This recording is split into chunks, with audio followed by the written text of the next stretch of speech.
right. Good evening. Good evening. Good evening. Welcome back to the Real Precious on a Tuesday. We're here on a Tuesday this evening. I appreciate you guys for putting me in your schedule on a Tuesday. I know we're usually here on a Wednesday, but I will not be available tomorrow. So I still wanted to have the men's panel. I still wanted to have the discussion. And here we are. So without further ado, whoever is here, please make sure you like, share, and subscribe. Thank you, thank you, thank you. I appreciate those who like the video, those who don't like the video, those who subscribe and hit that bell notification so you're notified when we go live. Like I said, we usually go live on a Wednesday. If you're new here, we usually go live on Wednesday night. But tonight we're live on a Tuesday night. We have a couple of topics that we're going to bring to you. We're going to be quick. We ain't going to be here all night.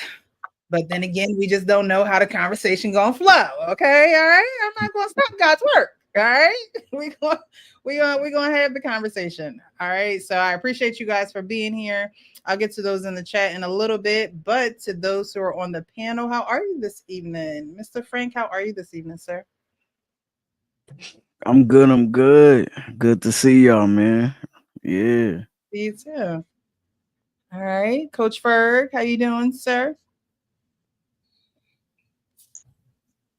I'm doing great. Waking up in the middle of the day feels pretty good sometimes. So salute to everybody, all the hard workers out there, man. Y'all stay positive in this cold weather, man. And to you, Sean, man, I pray that everybody in your family's safe, man. You know what I'm saying? And I'm sure everything will get recovered when it's time, man. So yeah, just stay positive the best you can. Salute. Thank you, Coach Ferg. And Sean, if you don't mind going and kind of letting everyone know what Coach Ferg is referring to in case they're new here. You haven't been here in a while, Sean, and I'll give you a pass. I know you do. I know you know, but it's been a while, so you might have to reintroduce yourself. Okay. Allow me to reintroduce myself. My name is Sean. B to the OU. LDIN. That's me. What's up? What's going on? Sean Bolden. Yeah. So Coach, I appreciate that. And to all you who have extended those well wishes, I appreciate that. I'm out here in LA. From New York, in case y'all don't know, East New York, Brooklyn, but I live out here in LA. And yes, I am part of the fire, and I was just sharing a little while ago that I was evacuated last week. Had some challenging circumstances, learning experiences through the whole ordeal, and that's what they were speaking to. So yeah, I pray for all those who have been affected by the fires, those who have lost, whether it was losing personal items, losing your sanity, losing your spirit, whatever it is. I just hope that it's recovered. I pray that it's recovered for us all. And continue prayers for out here. The fires are still burning, although they do have many contained. They still have fires burning, and there's a lot that needs to be rebuilt out here. So if you can provide aid, just go online and find out some sources of where you can. And if you need some help, I might be able to extend some sources that are legitimate. So with that being said, yes, I'm Sean Bolden, Sean B. Thanks for having me, and good to see you all. Thanks for being here, Sean. Praying all is well with those who are over on your side of town. And unfortunately, I heard that they're not over yet. So, this is like seems like an uphill battle that, LA is fighting right now. So all of our prayers go out to you guys. Arpain, how are you tonight this evening? I'm doing okay. How's everybody? How's the panel? Everybody's well. All right. Yeah, it's a mess out there in LA, man. It's sad. I mean, I flew out there several times, flown out there where there were fires in the earlier years, and coming in on the planes, you can see the in the horizon flames just popping up. It's a wild thing, man. So there's no excuse for them not being more prepared. Whether they would have, it's only in a matter of degrees on how bad it would be. Even with the most preparedness, you can't stop nature when it moves.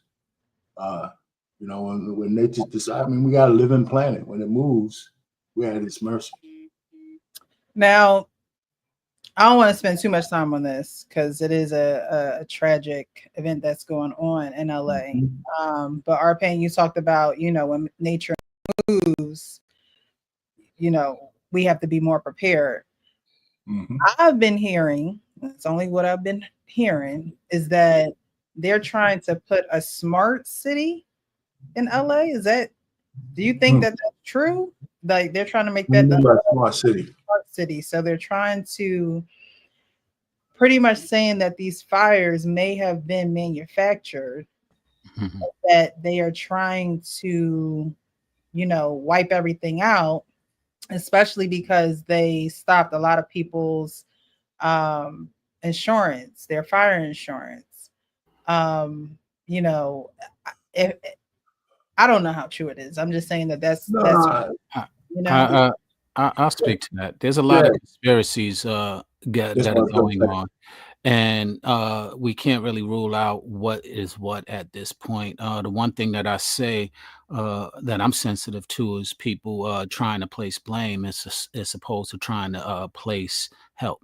You know, Right. because quite frankly, and from the outside looking in, it's easy to place blame. That reporter, for example, who was trying to interview the mayor, I'm like, yo, Oh, that was horrible. well, yeah, what are you doing first off on a jet bridge at an airplane? And two, why are you asking who's to blame instead of asking how can we help? Mhm. And it was very it wasn't really considerate. But and I don't care who's to blame at this point. Mhm. It really doesn't matter. We need to come together and try and resolve it. Then we can find out who's to blame. Then Right. we can find out, some of these things, some of these conspiracies and what it means, where it came from, etc. But at this point, if you're out here, you understand this, as well as other tragedies that have happened throughout the United States. You need help at that point, not a finger pointing. Mhm. Go ahead, RP. No, let him have the last word on that because like you said, you don't want to go down that rabbit hole. Yeah. All right. Um, All right. All right. All right. All right.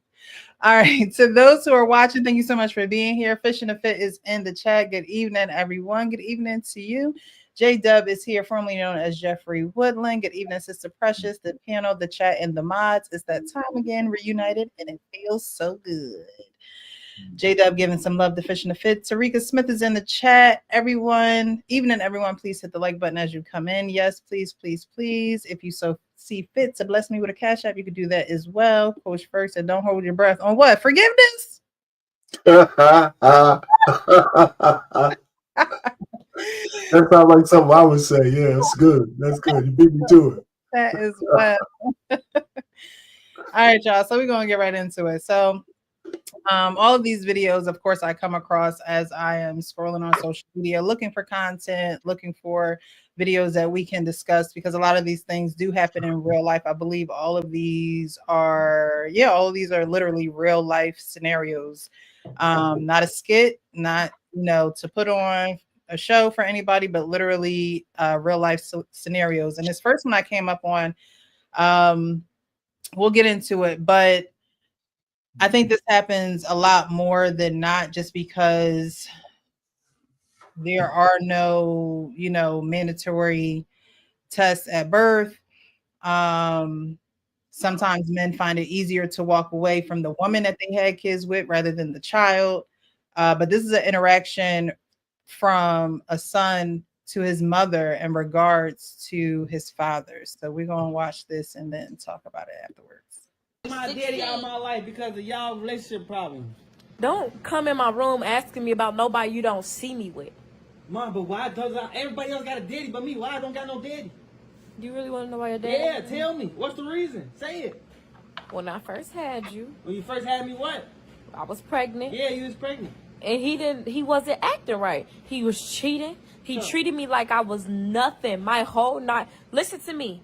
He didn't deserve to be in your life. What? He didn't deserve you. Then once he wasn't there for your birth, the gender reveal. He wasn't there for shit. So that meant keep my daddy away from me because of the way he treated you? It's not because of just how he treated me. It's just that I knew that he was gonna be in and out your life, and you ain't. That. What? Oh, you didn't let me decide that. I didn't let you decide that because I didn't want you to go through that. You was too young to go through that. But now, so you since took you're my 16, daddy out of my life because of y'all relationship problems.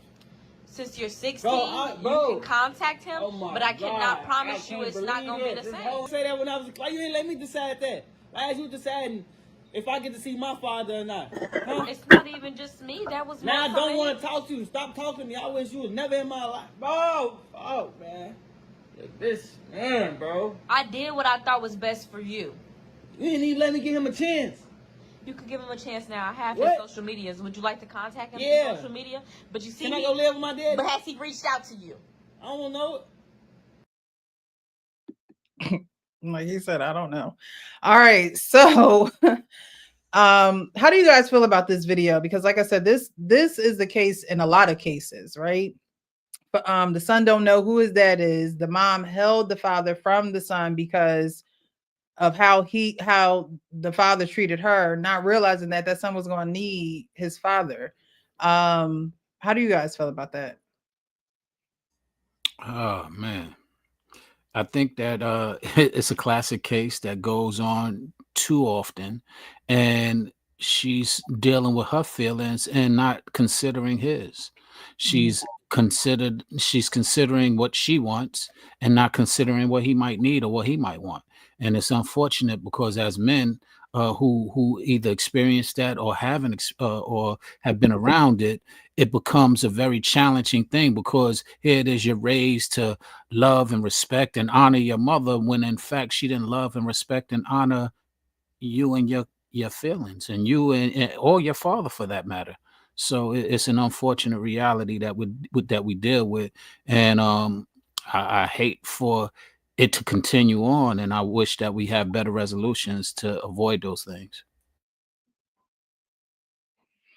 Okay. Sean, do you think that how does that situation get handled? Because she feels as though she's doing what's best for him, but he feels as though she kind of took something from him in a sense. You know what I mean? So how does that situation get handled between a mother and a son? Well, first off, she got to admit and take accountability that she doesn't make the best choices often, or I wouldn't say often, but obviously she doesn't make the best choices, and she has to come to terms with that and acknowledge that, and then he can understand and forgive that, and they can move forward. Okay, you made a choice. That you wanted that. I don't feel that choice was the best for me as a young man. And if you can acknowledge that, I can forgive you and I can move forward. But if you want to deny that I did what I had to do and live in your pride, then I'm going to counter that with attacking your pride. Mm. Okay. Mhm. No, but that's real though. And a lot of I think sometimes like a lot of moms don't realize that at some point in time that child is gonna get older, he's gonna long for his father. Mhm. Yeah, like and that could be for any reason. I mean, it could be because she did it or whatever the case may be, because he went away, whatever the case, however however they want to play it, like eventually that kid grows up to long for their father.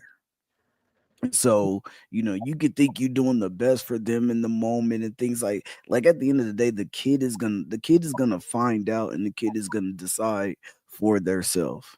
You know what I'm saying? They're gonna be like, yo, my dad ain't shit. Like, I don't want to hang around my dad because my dad is this. My dad's on drugs. I don't think it's safe for me to hang around the mom. You know what I'm saying? When they get older, like I remember when Kevin Hart was saying like his dad was on drugs, and his mom, was like, yo, you can't be around while you on this shit.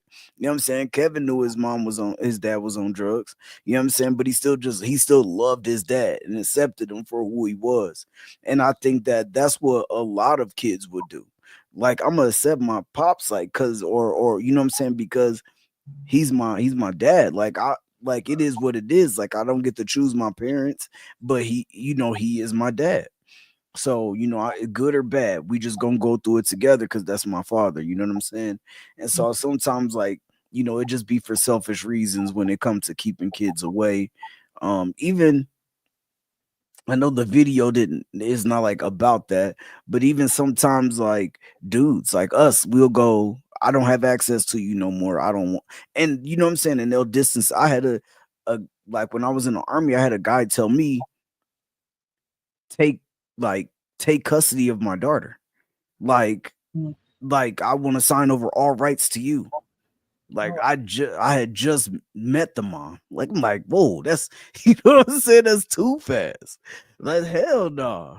You know what I'm saying? Because then she can put me on child support. You feel Mhm. me? Like, but yeah, like, you know, so I just think that people don't really be understanding that, you know, yeah, that kid is just they're definitely gonna get older, have some resentment, especially if they found out that one parent kept them from the other, and then they're gonna long for the other parent. Yo. Yeah, I think you said something important about kids knowing that parent, that father. We're talking about the fathers at this point. Them knowing the father even in his humanity, right? I think a lot of times mothers try to rob their children of a relationship with the other parent because their humanity and how they're living life isn't up to par, or it's not what they would be doing, or it's not what they are doing, and they think it's harmful for the child. But your child does have to see your humanity, and I don't mean they gotta be in a crack house with you. I'm just saying that when you not there and you are available, or you do have the time to call, or you do, like, you know what I mean? If you're making an effort, then a mother should have no right to stop that relationship and that connection unless it's harmful and detrimental, physical wise, for the child. She talked about everything that he did to her and how he didn't show up, and things of that nature. But at the end of the day, you growing. There's, I mean, I hate to say it like this, but there's going to be another birthday. You know what I mean? There's going, you know, God willing, there's going to be another opportunity. And I think that mothers fall short on making those swift decisions, not really considering that connection that a child needs with that parent. Coach Ferg? I've had to work with clients like this. This is all selfishness on the mom's part. Mhm. Everything was focused on how he treated her. Who's to say that they was in a relationship? That's the thing. A lot of our children are being born just because two people are having sex. Mhm. There's no clear boundary of a relationship, and she was just focused on what he did to her. That had nothing to do with him having the ability to raise a child. And regardless of how we feel about the statistics, they study them for a reason. If he would have had a relationship with his father, despite of his father was on drugs, my father was an alcoholic all my life. The greatest equalizer, as I look back on my life, was him being in the home. Our home was always peaceful, always smelled like baked cookies and some food and shit because he was there. He dealt with his demons on his own, you know, but that's the greatest equalizer what a lot of boys don't get. And now when he confronts the mother, she's like, oh, well, get over it. That's how I felt. He wasn't there for me. Had nothing to do with him because now these guys are coming back, even in this space. This is one of the biggest things that I think could help a lot of young individuals. Go in and talk to that individual, find out the other side of the story. Despite you can't, you know what I'm saying? Because I would think most fathers would want to atone for the past and at least try to build a relationship, even if not with them. A lot of people have children now. Maybe he'll be a hell of a grandfather. Everybody claiming they broke, so maybe a granddaddy will step in and release some of that pain. But this is just sad. It's been going on for years. This is not new. This is going on for years, and it's happened to a lot of people. And it just goes to shows the selfishness of women too when it comes to the children. F the children is what they do, not what they say. Everybody love their kids, but the kids is slower, overweight more, emotionally disturbed. So it is what it is at this point, you know. So Okay, okay. Welcome, Uncle Rick. How are you this evening, sir? I'm good. I'm good. How y'all doing, brothers? All Sister, right. how are you? Doing good, doing what's up, good. brother? Just getting into the first video. I'll play it again for you, then I'll have Arpain go, and then you could go, okay? Awesome. Thank you so much. No problem.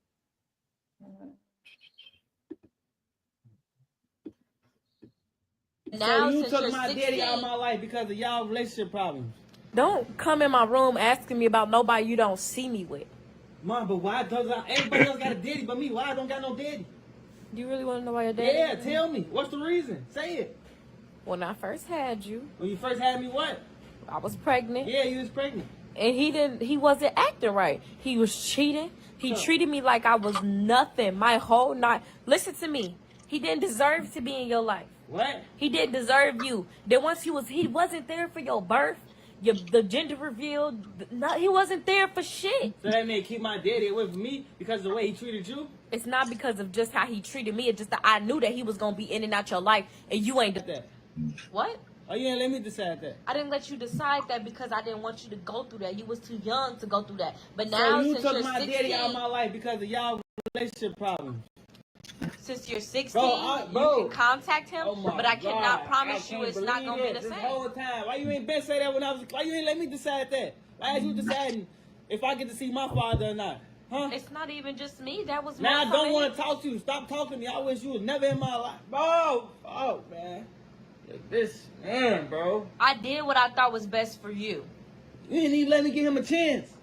You could give him a chance now. I have What? his social medias. Would you like to contact him Yeah. through social media? But you see, Can I go live with my daddy? but has he reached out to you? I don't know.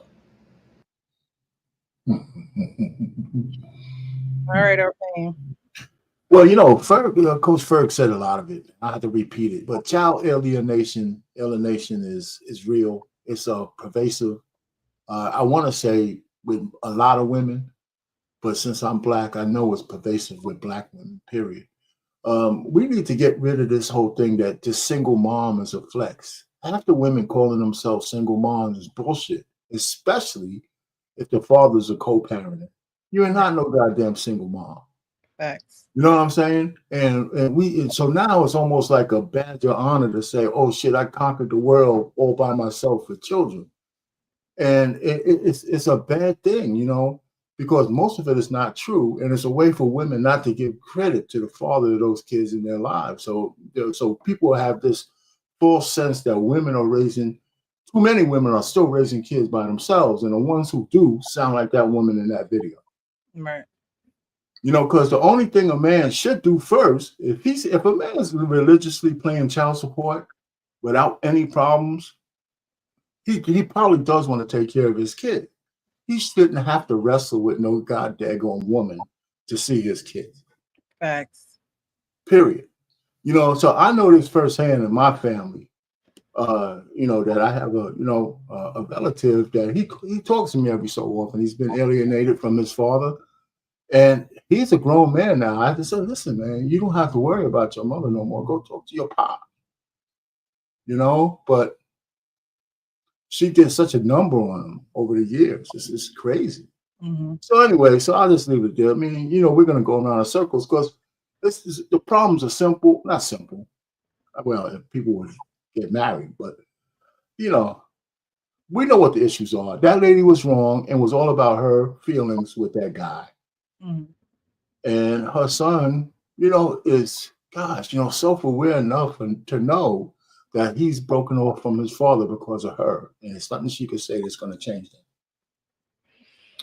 Yeah, that's a fact. I'll get to the next question after Uncle Rick goes. Uncle Rick, what did you think about the video? I think that it shouldn't be no harder for me to fight to see my kid. How hard did I have to fight to get in them draws? Ooh. That's how hard it should be for me to see my kid. Right?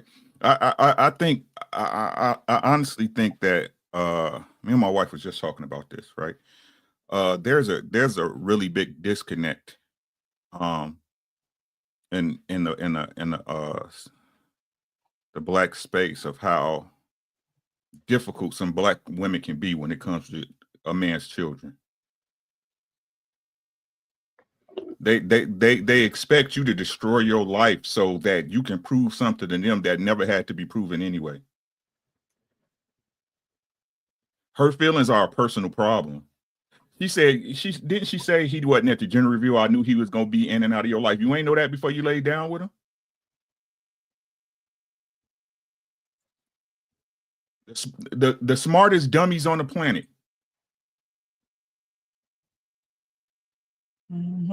Anything to get away from the part you played in it. Now her son is walking around with a deficiency. Y'all know that, right? The same way these kids got ADHD and autism. Your son is walking around with a deficiency.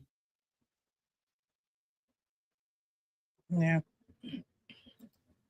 So again, man, like we all got to start being honest about the roles we play in these things, right? I wasn't supposed to die, so I wasn't supposed to destroy my life and feel a certain type of way, or I wasn't supposed to destroy my life and extend myself to the point where I can't do anything for myself. So you feel good about the relationship that me and you have, not even the relationship me and my child have, the relationship that me and you have.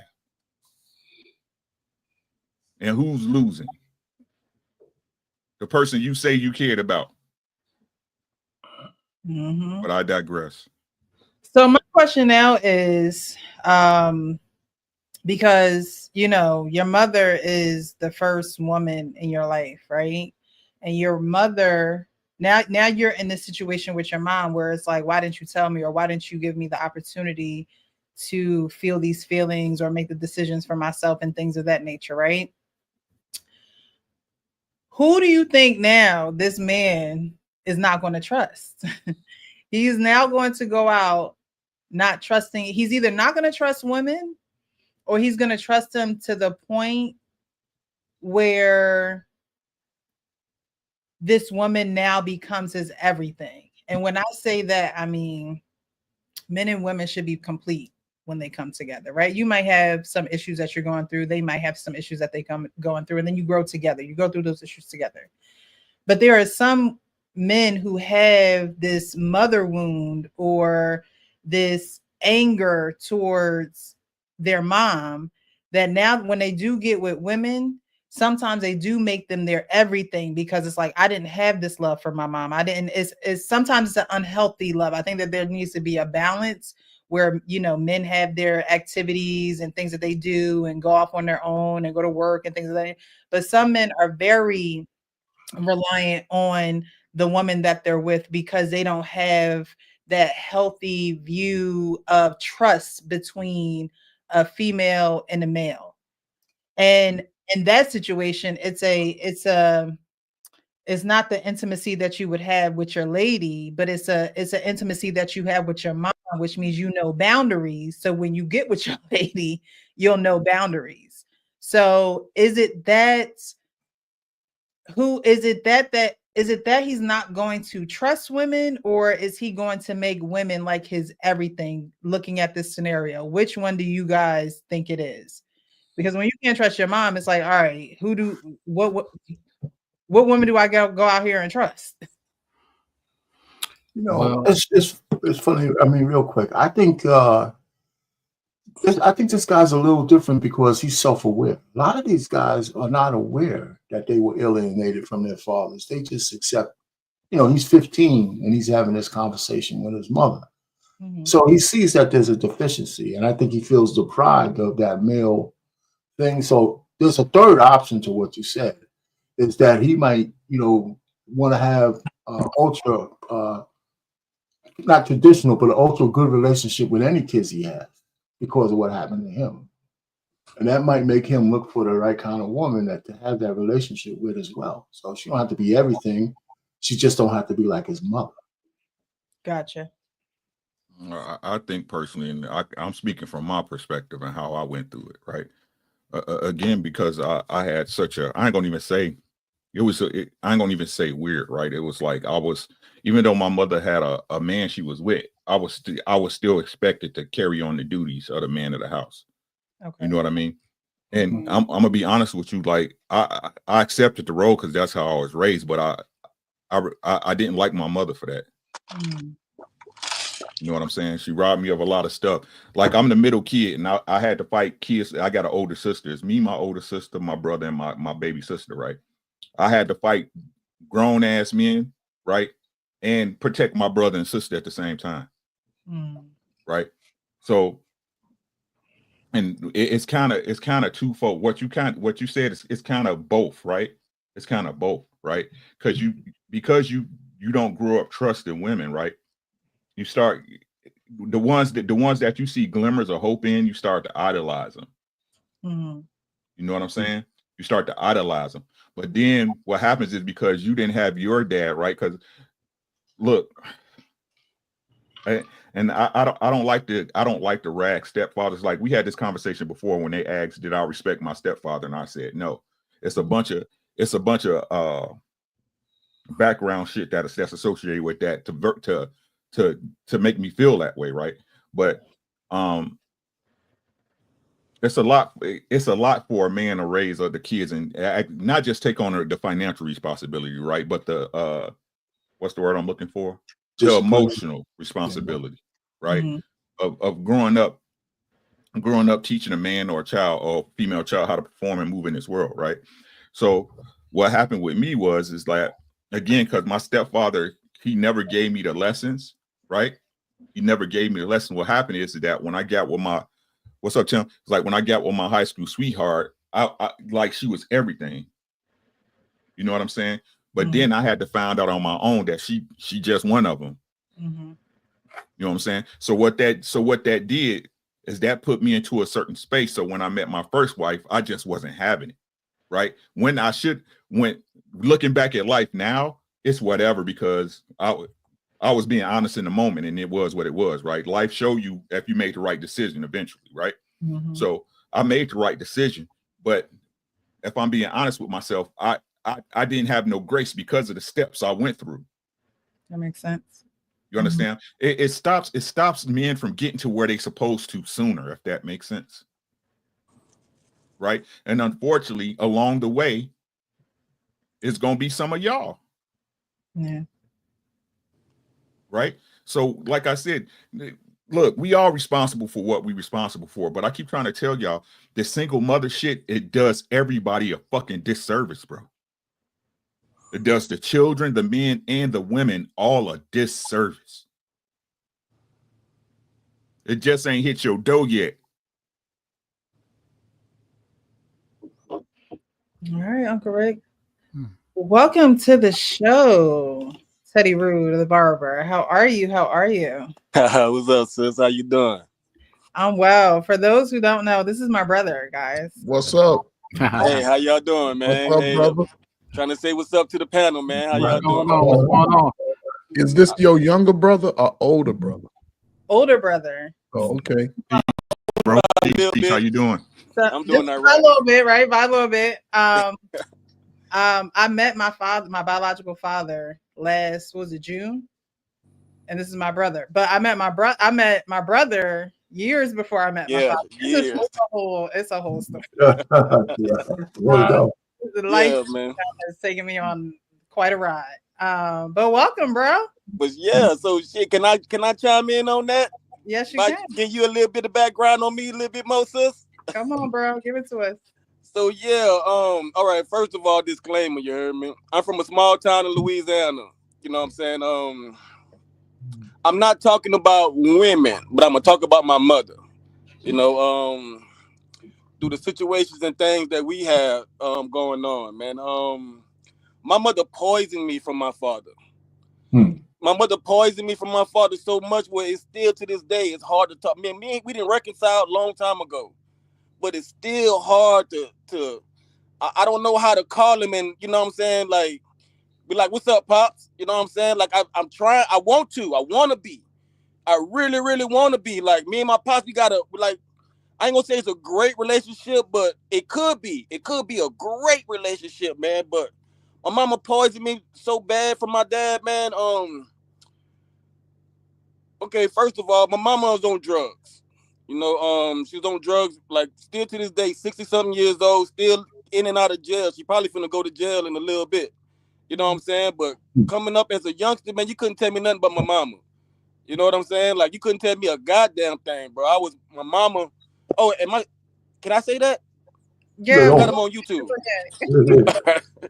But yeah, you couldn't tell me nothing about my moms, bro. I love my mom so much. I still love her to this day, but you know, man, my mom, instead of letting me go with a stable man, even though he got married, you know, to somebody else, she chose to hold me, and I don't know if it was a play for child support money or whatever. I'm not really sure, but she chose to hold me while I was staying with my grandmother and my great auntie in two small towns in Louisiana. One called Jennings, Louisiana. The other one called Abbeville, Louisiana. Man, when I tell you, bro, I went through so much stuff, bro. Like, my family over there really didn't even like me. You know what I'm saying? Like, still to this day, like I don't even understand. I loved them so much, bro. And they just didn't like me like that. You know what I'm saying? I got mistreated. You know what I'm saying? And to continue to the story, bro, I believe that if I'd have went with my father, I'd probably be in the NFL today. You know what I'm saying? I love football, bro. All I play is football, bro. But I really believe I'd have been in the NFL. You know what I'm saying? Because my father is a great athlete. He's a basketball player, but he's still a great athlete. You know what I'm saying? And coming up without a father, bro, like I didn't get any lessons of being a man, bro, till I was a man. You know what I'm saying? I went through life with gangs and all type of things. And once I realized the way that I turned, and when me and my father had a real talk, man, it hurts me. You know what I'm saying? Because it's still, man, like they get on me all the time. My cousins from my father's side and my uncles, and well, most of my uncles are dead. And that's another reason why it hurts me that I don't call my father so much, man. But I ain't got all the poison out yet. You know, like, man, bro, like, I really wish me and this man could have a better relationship, man. He's getting older. He's on his way out of here. He didn't have a stroke not too long ago.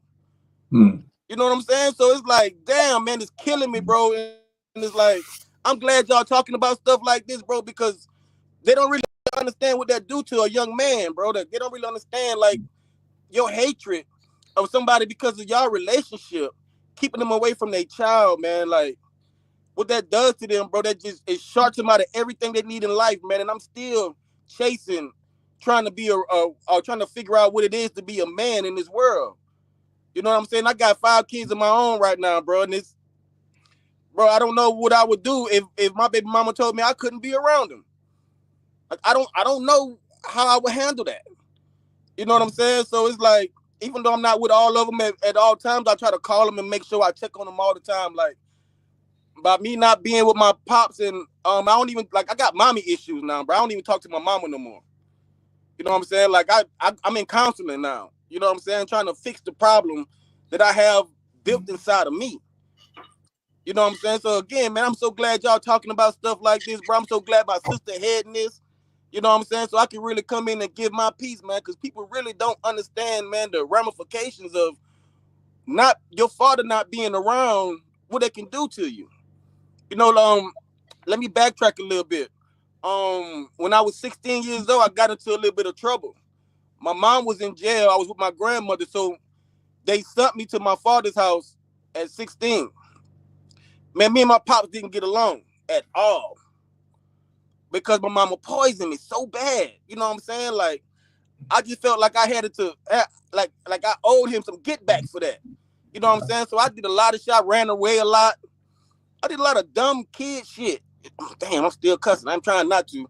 But I did a lot of dumb kid stuff, bro, that I really regret to this day, man, because my father was really trying to put me in a stable home.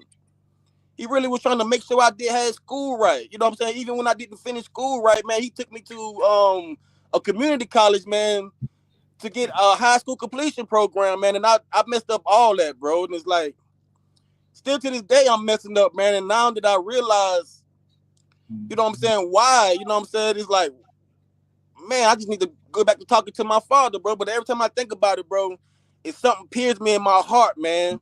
And it's like, man, bro, I need to call my dad, but I don't. Like, I find something else to do.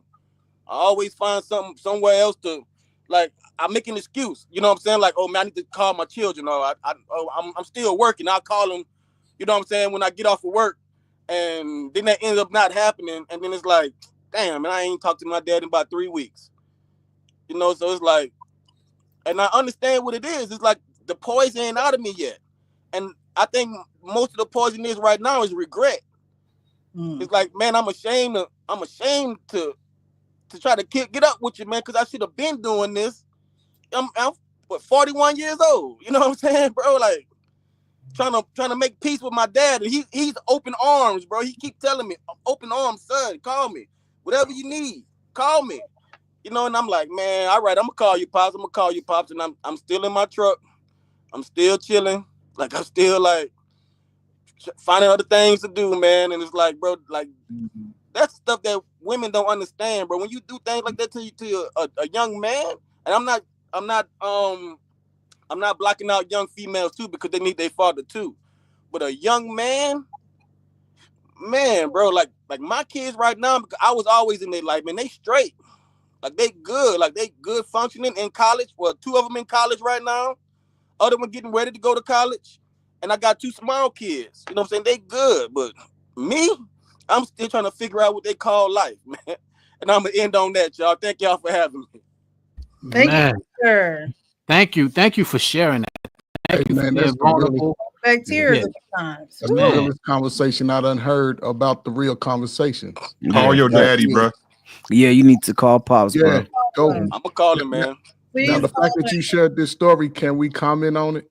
Please, Okay. man. So like everybody said so far, listen, are you ready to graduate? Yes. Okay, so you ready to graduate, right? Go and just call Pops and just talk to him. Just talk to him. You know what I'm saying? Take your kids with you and just talk to them. That's the plan. You ready to graduate, right? Stop being stop shaming yourself. Real talk. Stop doing that. Stop shaming yourself. You know what I'm saying? You know what I'm saying? You think about it in a negative way. You know, you holding yourself back. You already been through the part with you and your mom. You see what she on, right? Yeah. You have any daughters? Yes. 2. Well, it's greater to even show them the opposite and be real about it. You know, and just go talk to Pops, man. Just go talk to him. Tell him how you felt coming up, the shit that you was on, you was fucking up. Just tell him that. Tell him that. Don't even let him ask questions. Just start talking to him. He probably start crying though. Yeah. And this is real, man. You know, you in a good spot though. Yeah, bro. So Like go from 41 to 61. Just understand your family, your children, protect them. Don't make no more dumb babies. Don't do it. No more babies. You know what I'm saying? And just I'm done, bro. I'm done with the kids, bro. And just focus on Pops, your job, and protecting your children. I guarantee you, man, by the time you get about 60, because I'm sure you ain't got a whole lot of debt, you can get what you want. And on the way to that, you know, protect your family and have fun with them. Just your children. Don't know girlfriends matter, nobody else, all that don't matter. You got a woman? Nah, not okay, I did, but not one. Do you work out? Do you work out? He said not one. Do you work out? Nah, it just my last little relationship, bro. She didn't want to grow with me, man. Like I paid for her to go to now school. you can just grow with yourself and your children and Pops. That's it. Yeah, that's how I see it. And that's all you gotta do, man. Don't be hard on yourself, man. That's what it is, bro. You realize that you made a mistake. Just go tell Pops how you was making those mistakes. Just talk to him about that. Yeah, I was gonna say, be brave enough to have the conversation that you just had with us, with him. Yeah. Because he's gonna appreciate it, he's gonna understand it, he's gonna embrace it. And more importantly, you know, we was just talking about before you came on, these fires out here. Don't take time for granted. You don't know that you'll have them. You just finished saying you lost all your uncles. The last thing you would want is not being able to take the time that you have available to you right now to have these conversations. I know it from the point of view that I don't have my father here. And he passed when I was like 20 something, and we had just gotten to that relationship like you did at 16 when I moved in with him, and we was just starting to build and have these abilities to have man-to-man conversations. Yeah, at the point where you can have a man-to-man conversation with your pops, go have that. You just had it with us. Yeah, I mean, don't get me wrong, we've had them. Like he told me the real, like what happened between him and my mom, and that's what really made me know the truth, because the things that my mom did to him, she did to every other husband she ever had in her life. So I know he wasn't lying, and I know, you know what I'm saying? Like, hey, man, my mom fucked over you. I know she did, like, because she's still doing it right now to this day. To this day, she's still doing it with men. You know, and it's It like, ain't your fault, bro. Yeah. Exactly. right. And something you just It ain't your said fault. that I was going to bring up earlier is we're taught to have unconditional love for mothers, but we don't usually have the same grace for fathers, and we need to reverse that. You Right. It know, ain't your fault, bro. yeah. It's not your fault. You ain't got nothing to be ashamed of, bro. That's real what you just said, bro. Uncle Rick, bro, that's real what you just said, bro. Like that just hit me so hard in my chest just now when you said that, bro. That It just ain't hit your me fault, so bro. hard, bro. I'm like, cause I guess that's what not knowing how to explain it. I guess that's how I felt. All right. You think you should see better, right? Yeah. No, you didn't know. You trying to look, man. You know why you feel a certain way? Because you don't know yourself, because you don't know your daddy. Ooh, that's it. Ooh, bro. Oh my God, bro. Like, bro, I've been having this conversation with my counselor, bro. It's like, I don't know who I am. Send Like, me your money, bro. I got you. You know what I'm saying? You just got counseled. Bro, All this keep coming back. Listen to what I'm saying, God, right? Can't nobody fix you but you. right. Right? Can't nobody fix you but you. You know what you need to do. There's nothing to be ashamed of, bro. There's Oh, nothing man. to be ashamed of. It's not your fault. They the reason you here, not the other way around. You hear what I'm saying? Ooh. Damn, bro. Call your daddy, bro. Channel more. Bro, call your dad. Call and just tell him, hey, whatever it is, I'm sorry. I don't know what happened. I don't know what's going on. I need to holler at you, Pops. I'm telling you. I'm telling you. Bro. He would Ooh. love to hear from you. He would love. Man, bro, you got chills running down me right Bro, now I'm saying telling that some words, bro. God damn. I'm telling you from life, bro. I'm telling you from life. Call your daddy, bro. I just wanted to hear your voice, Pops. Yeah. You ain't got nothing to be ashamed of, my boy. You ain't got nothing to be ashamed of, my boy. You still his son. You feel me? Yeah. You still his son. No matter how old you think you is and what you still his son. You still his child, bro. It's okay. Man, boy, I'm so glad I came up on here, bro. Y'all just don't know what y'all doing to me right now, man. Hey, I don't know what y'all doing to me right now, bro.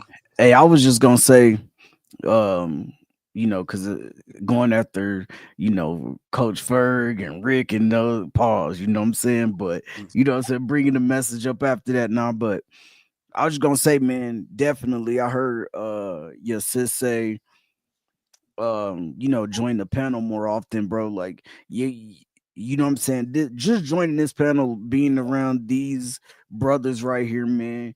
I think probably what almost like the last month, man, has you know, been tremendous, man, for me, because I get to hear all these different perspectives, man, and a lot of us, you know, even though I'm probably, you know, I'm a little bit younger than you, but being up here with these brothers, man, that be having so much, you know, so many different perspectives, man, so much life experience, you know, definitely more than me right now, and things like that, man. I'm learning every time I join this panel, the Friday panel that they have sometimes. But you know what I'm saying, just being around these brothers right here, man, has opened my eyes up to some things that I didn't even realize, man, until I started joining the panel. That's why I come up here now most of the time, and Precious didn't embrace me a little bit, you know what I'm saying? So, you know what I'm saying? I'm telling you, man, and a lot of us have the same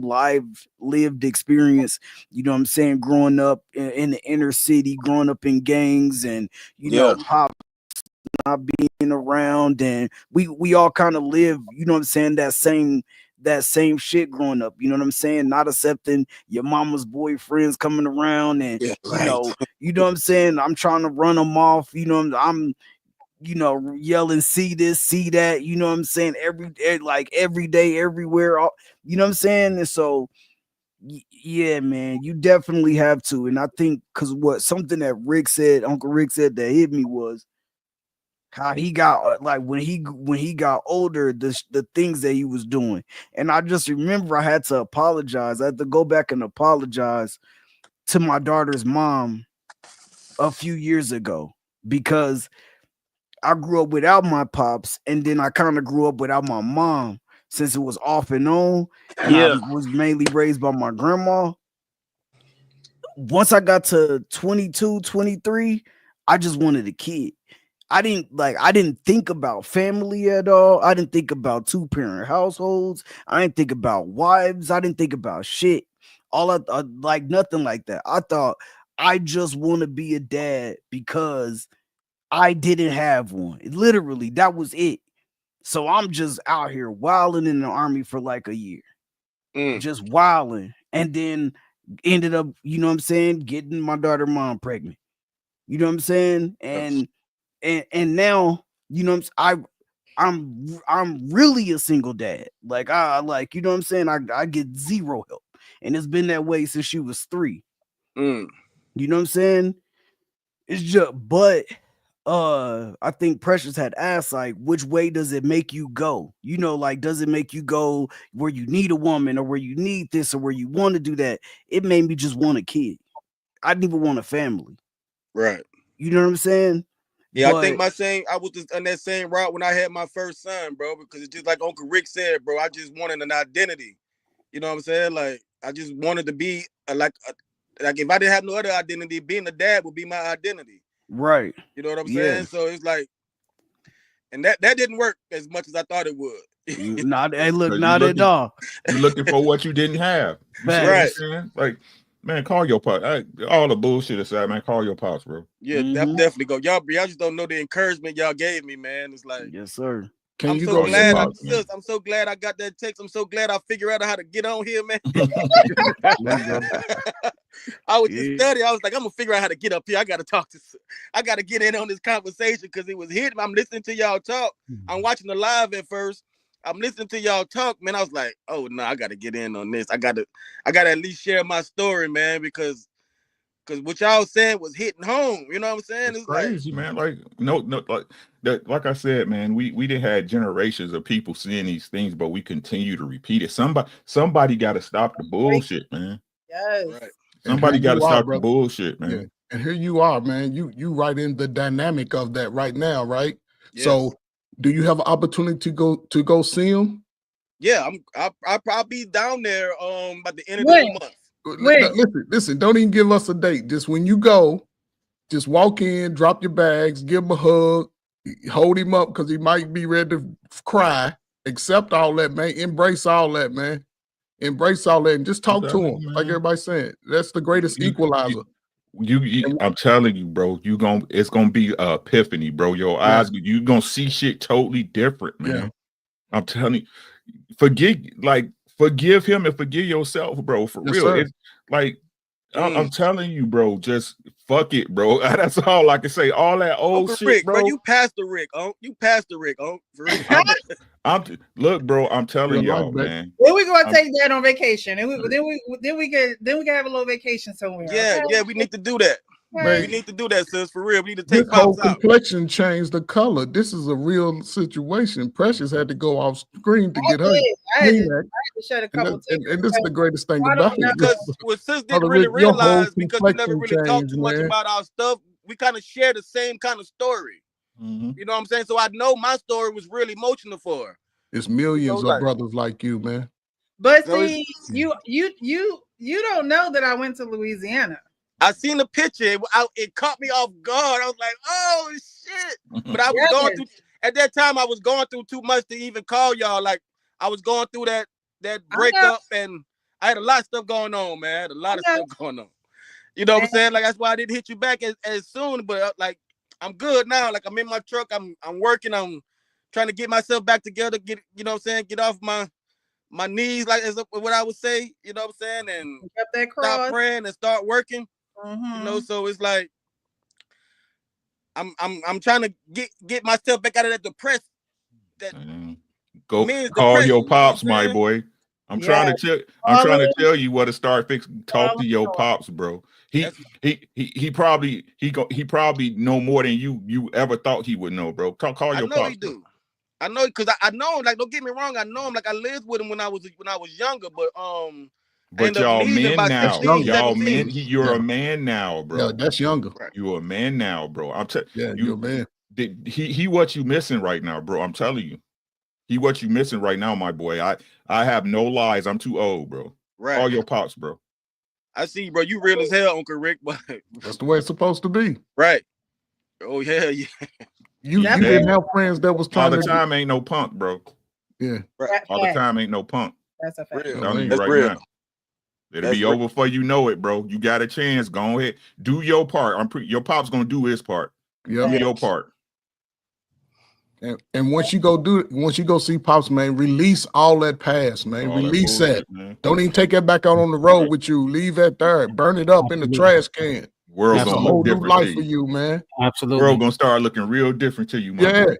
You gonna start wearing suits and everything, man. It's a whole different transformation. Absolutely. It's okay. You gotta You still learn to good, forgive man. yourself. Yeah, You forgive mad yourself. at yourself right now. You gotta Yeah, release yeah, that. that was it. That was the You main gotta thing. release Right? that. Man, I was mad at myself, bro. Like for a long time, I was mad at myself, man, because it's like, damn, why I can't get right? It's like, You man, I don't know can't yourself. get right. You was missing that piece of the puzzle. You missing where you come from. I'm telling you what it is, bro. Man, that analogy is great. It's like trying to put together a puzzle, but you don't got all the pieces. Yeah. You're gonna sit there and be like, yo, but where does this go? You don't got it. You gotta go find that piece so you could complete that puzzle. And you probably look just like him too, don't you? I Definitely bet you look just like him too, don't you? Sus look just like him. I look like him, but Sus look just like him. Sus look just like same complexion and everything. Sus look just like him. Yeah, that's my twin. I'm glad we got to talk to you today, Oh, bro. well, I'm glad thank you. I'm so glad, man. Definitely an answered prayer. If y'all don't know how prayer works, just keep doing it. And Yeah, do. Prayers work. And we thank you for sharing with us because I had to, bro. I never, hey, bro, this is an exclusive. I've never shared that with anybody before in my life. It's an all right, exclusive, bro. It's cool, bro. That's why we're thanking you. It's cool, bro. Listen to what I'm telling you, bro. It's cool, bro. For real. No bull. It's cool. I'm telling you, it's cool as fuck. I'm telling you, it's cool, bro. Don't even worry about it. Needed to happen. Don't even worry about it, bro. Don't call your pops, man. Let them know what's popping, man. This is One cool. step in front of the other, bro. This is the first step. Yeah, The next it's step. cool. I'm telling you, it's cooler than the fan. It's cooler than the fan in the Antarctic, boy. Call him. All right, yeah, that's what I'm gonna do. You can't take no more steps. You got to dive in the deep end now. Yeah, you've been that's taking real. steps. Now just jump on in, man. I'm telling Go you, ahead, get on in it. Get out that diving board. it's gonna bring your heart so much joy. Everything in your life go explode tenfold, brother. Yep. And it ain't gonna take long. Just don't bring a woman into your life until you don't do it for a while. All summer, just focus on you. Yeah, I think that's what I'm working on too, right there, Yeah, bro. just I was focus like, on man, you and your babies, man. yeah. Focus Yeah, on that's you what and I'm your on. babies, man, and talk to them real. Once you connect that piece to the puzzle, you talk to them real. Because you said you was mistreated by other family members, right? You All my protect life. them. That's what I'm saying. You protect them real. You let them know the real. Everybody in the family, they need to know. The shady ones and the good ones. That's one thing. That's one way I knew that was my father, because that man keep it real. Okay, he Bloody raw. straight up and down. Straight up. I think Bloody that's where I raw. indirectly got it from. Like straight up and down, he keep it real. But he loves. Like, you know what I mean? Yes. It's a love there. It's not a criticism. It's I could call him right now with something and needing his advice, and he gonna give me the real. The real. It's not gonna be sugar coated. Because he loves me, he's gonna give me the real. And so that phone call is gonna do wonders, and I can't wait to hear about it. Yeah, I'm gonna call him. I'm definitely finna call him. Matter of fact, I'm probably finna call him right now, man. I know he probably still up. There you go. Yeah. There you I'm go. finna call him right now and have a conversation, man. Yes.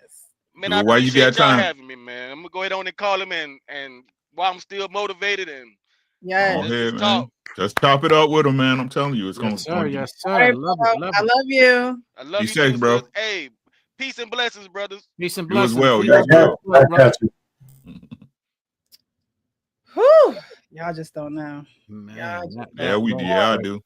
Yes, I do. Great. I'm not gonna even lie to you. Yes, I do. All right. So we're gonna go to the next video. That needed to happen. I'm glad that y'all was here to just be a big brother. Like, you know what I mean? Like, that's I don't get paid on YouTube. I don't. It doesn't bother me that I don't get paid. But this is what it's for. Like, these moments is what it's for. like the real life moments, not the he say, she say, not the did you hear about da da da. The real moments where people are actually really going through things and they need that support. They need that brotherhood because they don't have it.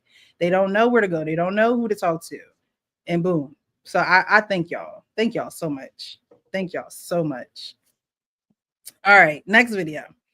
So we're gonna get on to the couples and the relationship talk now. These two people are talking, and they're talking about apologies in a relationship. They're talking about getting to things when she wants it versus when he wants it. And it's going to lead into the next video, but we're going to talk about this one first. But I want you guys to see the dialogue, and we'll talk about it afterwards. Text me or call me and tell me you love me. Mm-hmm. If I don't respond, what happens? Don't come home. But if I text you or I call you and I say I love you and you say okay, I don't say okay. Sometimes you don't respond. Well, if I'm in an appointment, but I'm supposed to stop my appointment, walk out the room, and say, "No, my wife it's not that. It's not that."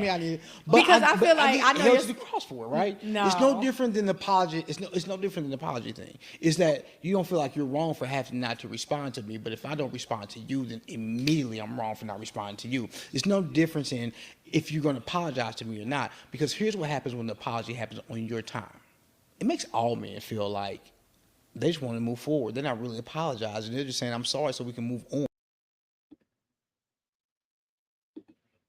All right. So he said, if I text you, I love you, and you don't text back, I'm not necessarily tripping. But if you text me and I don't text back, you got a problem. And then it leads into something bigger, such as something needing an apology. And I may never get an apology. And then when I give you an apology, it's almost to move on and not necessarily because I'm sorry. It's just, okay, let's move forward. So is that necessarily true? Is it that you've gotten to a place where it's just like, all right, I'm sorry, and you're just ready to move on from it? Or you're really apologetic about it?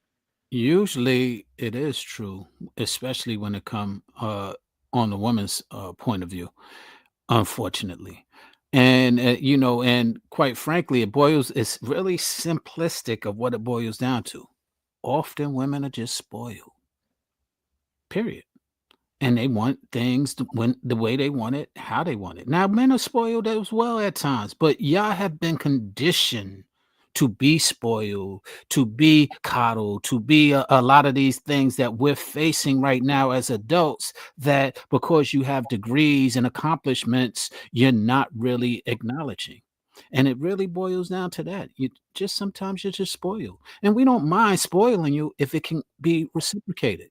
But when you don't recognize you're spoiled and you don't want to reciprocate spoiling us, it becomes a major wedge in the relationship. Okay. So women are just used to being spoiled. And that's okay if they're going to reciprocate it, is what you're saying. I don't even see how this is a conversation. Are they married? Them two, I believe so. He was talking to her like that's his wife. Yeah, if you text me or call me and tell me you love me, Mm-hmm. if I don't respond, what happens? Don't come home. But if I text you or I call you and I say I love you and you say okay, I don't say okay. Sometimes you don't respond. Well, if I'm in an appointment, but I'm supposed to stop my appointment, walk out the room, and say, "No, my it's not that. It's not that." Because I feel like I know you're the cross for it, right? No, it's no different than the apology. It's no different than the apology thing. Is that you don't feel like you're wrong for having not to respond to me, but if I don't respond to you, then immediately I'm wrong for not responding to you. There's no difference in if you're going to apologize to me or not. Because here's what happens when the apology happens on your time. It makes all men feel like they just want to move forward. They're not really apologizing. They're just saying, I'm sorry so we can move on. The truth is, let's look. The truth is that women are not burdened or are not expect to be burdened with the expectation of performance. Mm. That's only for men. Plain and simple. Women have been taught since they could know they like pink that they're not expected to perform. The old adage is true. Men are taught how to treat and acquire women. Women are not taught how to treat and acquire men. The only thing that matters in that moment is their feelings. They could care less about the protocols of it. Those only apply to us. That's just the facts of the matter. Absolutely. I agree with that. And to simplify it, spoil. Well, listen, I you know what? I just think it's inherent with women being women. I don't think it's a learned behavior. I just think that's the way women are naturally. It's all, you know, women expect shit, and they they take you know, it's all about them. I don't think the selfishness and the chaos that goes around it and the way women look at how do you please me and all that, I don't think that's learned behavior. I just think that's the way women are. And then the only thing that exacerbates it is that the fact that now that women could be free to be who they really are without reprisal from men, it just shows. It's just accelerated. I mean, if the women in the Stone Age could be like that, they would have done that shit too. You know, I'm just saying, you know, they were more reliant on men to get them stuff, so they had to be a little bit more like humble or else, you know. But now I think women have been unleashed, and it just looks strange to men. But I think this is inherent in the way women are. Now, some men deal with it better than others. Like this conversation they were having, I never had any stupid conversation like that with my wife. Never. I mean, we had like we had big brick phones when we got together. Right, there was no texting, right? You know, but as we got into the new age, we don't, like, if I text her, I don't hear back from her. I don't go down this deep hole and shit thinking, oh man, she ain't thinking about it. No, you know. So, but I understand where the new age people are coming from. I'm counting the seconds to where I get a reply. I think this is. But I think if you ever text your wife, like say in the prime of your working years, when you know, I guess when the new text phone really came out, say you text her at 2:00, right? And this is where I sort of don't get caught up in these videos when you text her at 1:00, right? She don't text back. You don't have the conversation with her when she get home, like, hey, I text you early, you ain't give a message. It depends on what was in the text. It don't matter if I text my wife. Well, you asked me a question, right? Oh yeah, you're right. Right? So if it was like, you know, I love you or some shit like that, you know, and she didn't text me back, I'm not going over the deep end. But I'm saying, listen, I got to get this thing done. I need to know that you've done it. Blah blah blah. Yeah. Maybe about 3 or 4 times down the road, you do it and she never responds at certain times because she said when she has appointments. No, I'm just saying, if it was something critical that I needed her to get back to me, that's one thing. But for the most part, like I said, you know, we've been in lockstep for a lot, so I didn't have those kind of issues. And I can't remember the last time I can't remember ever saying to my wife, "Shit, I called you or I texted you, and you didn't get back to me." Yeah, I can't remember that. You know. I mean, I wish you've been ahead of your time. You had Morse code and smoke signals back then. Yeah, we had horse and buggies. God and shit. damn. I mean, you know, but anyway. But I understand. Like I said, I don't envy you guys. This new age shit, man. But I just that's not my experience. I do call my wife more than she calls me, though. I tell you that. I do. If we want to stretch it to that, I talk to her about that. So how come let me just say this. If we want to stretch it to that, I was saying, well, how come I call you more than you call me? You know, like every so often you want her to call you up. How you doing, baby, and shit. Yeah, you know, whatever. What's going down? You know, I used to tease my wife. You do that more than she does, is what you're saying? I call her more than she calls me. Yeah. I mean, plus I got more time. She's still working. I'm home. I ain't got nothing to do. So I call her. Yeah. So and with that video, it just was a real. It was a reflection of the lack of trust that she has for him versus the trust that he has for her. But she the I one don't doing even. untrustworthy actions, though. Yeah, I was I about to say. I agree. don't even. I was about to say, is that even a lack of trust on his end? I think No, that's on her end. she. No, I meant. Oh yeah, okay, I got you. She I got you. I playing was about to games. say. Yeah, I was about to say because he just straight up like acquiesced. Like he just said, you know what, you running a happy life, happy, happy wife, happy life. That's exactly what he did. You know what I'm saying? When she said, "Oh, when I got an appointment though, I'm not gonna." Exactly. But you, Right. and he said, you want me He's to? He said you want me to reply though right back, and she said, yeah, See, I do. he's expected to, Yeah. right? She If don't he- trust him. No, it's not even about And trust. don't It's come the home if you ain't on the expectation, phone. right? It's not even about trust. It's the expectation of service. Right. You understand what I'm saying? It's the expectation. You better hit me right back, Yeah, right? If not, it's gonna be hell to pay, right?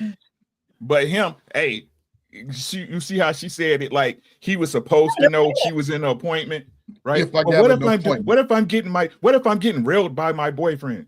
Type shit. Right, like, yeah, like, yeah. She have a lot of excuses. She had, Just with him, it was just like, well, if I don't text you, then what? Don't come home. With him, right, it's like, oh, He what if ain't I getting text none. you and you don't respond? Well, I'm not going to respond when I have an appointment. Who said you have an right. appointment? Nobody said nothing about no appointment. You brought that into the situation. Yeah, Everything, so right everything. there, you're guilty. Like, why are you on the defense about this? Hello. As Hold on. it won't matter how minimal it is, right? It's more important than him at that moment. Yeah, it is facts. Man. But you know what though? The worst part about it is he accepted it. At the end of the day, bro, you can't blame nobody for her behavior if you continue to accept Why it not? but yourself. Why But not? yourself. You can't blame nobody but you. I'm saying because if My you question is why not? oh yeah, you got what? Nah, hell nah. Right? Because she can blame you. Yeah. No, I'm saying the thing is that I'm saying based off of the fact that he allows that to happen. He allows it to be that way. So you allow people to be an asshole, right? Yeah. You allow No, listen you to what don't. you're saying. Yeah, no. I get. Listen, I get what you saying, but if somebody's an ass, like somebody an Right. asshole, You remind her. Stop. I just needed the acknowledgement, right? You get what I'm saying. So why sir. is it different when it comes to her? Think. I got you. Right? I got Because the expectation is different. And what I keep telling y'all, if the expectations are different, that means there's a hierarchy. Mm. And if there's a hierarchy, that means rules must apply, right? Yeah, for sure. What do I know? What do I know? Yeah. I just mean like it at you get what you put up with too. So if he don't have no type of standard, bro, to say, he's saying the standard in the conversation. He's just not reacting. He's saying the standard not is reacting her. to it He's saying the standard is her standard, basically. This is crazy because it's never. Listen to what I'm saying, gentlemen. Right? It's never she should be a better woman. I didn't say that. That's not what I said. No, you didn't say it at all. That's the fucking problem. No, you that's not what I said. No, listen to and what that's I'm part saying, of what bro. we condition our women to deal with. Exactly. That's what I'm saying. We all responsible. And listen to what I'm saying, champ. I ain't disregarding your point. I'm saying, why is it that we automatically go to taking blame when she's evidently in the wrong? Yeah, she's wrong, but it's because I chose her. So again, the same way we can sit up here and say ladies lie, they manipulate, right? The same way they say about us. Oh, you could put a face on for so long as you getting what you want, blah blah. Well, don't that apply to them too? So why is it that we're held to different standards? Because the expectation of performance is different. But I thought we was equal though. Touche. We're not equal. I'm done. I appreciate you guys. I appreciate you. So I played that video because I wanted it to lead into this video that I saw. You know, there's this show on, I think it's HBO, Couples Therapy or something like that. And I come across these clips. And this guy is really feeling the brunt of unforgiveness. The first guy, you know, he talked about, you know, apologizing and not saying it. He's saying that she's apologizing in her time, which means, child, by the time you apologize, I might damn near be in a grave. So I'm gonna just say, you know, I apologize, I'm sorry, I forgive you, or whatever, just to keep it moving. Because if I reflect on it anymore, we might just fall back into the cycle of arguing about it, having a disagreement about it. I might not have no sex. You know, that's another reason why he might apologize. Like, just give me the cookies, like, at this point, because you've been holding out. But in this situation, this is couples therapy, and the man is expressing how he feels towards not knowing when his wife actually forgives him. So we're going to bring this one up and talk about this. On Saturday, we went to the park and met with some friends, and we were playing couples games. Yeah.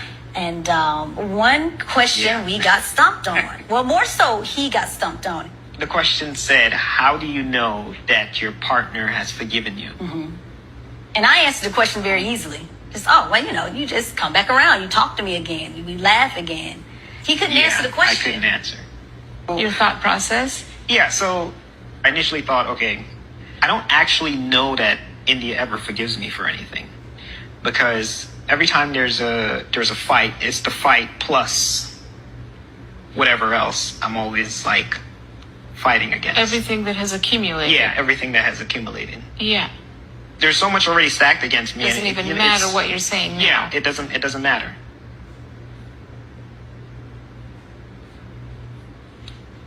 And it makes me feel very defeated at times.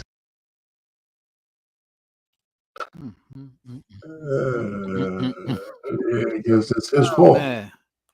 It's his fault. Yeah, because he allows that shit to happen. He allows that shit to happen.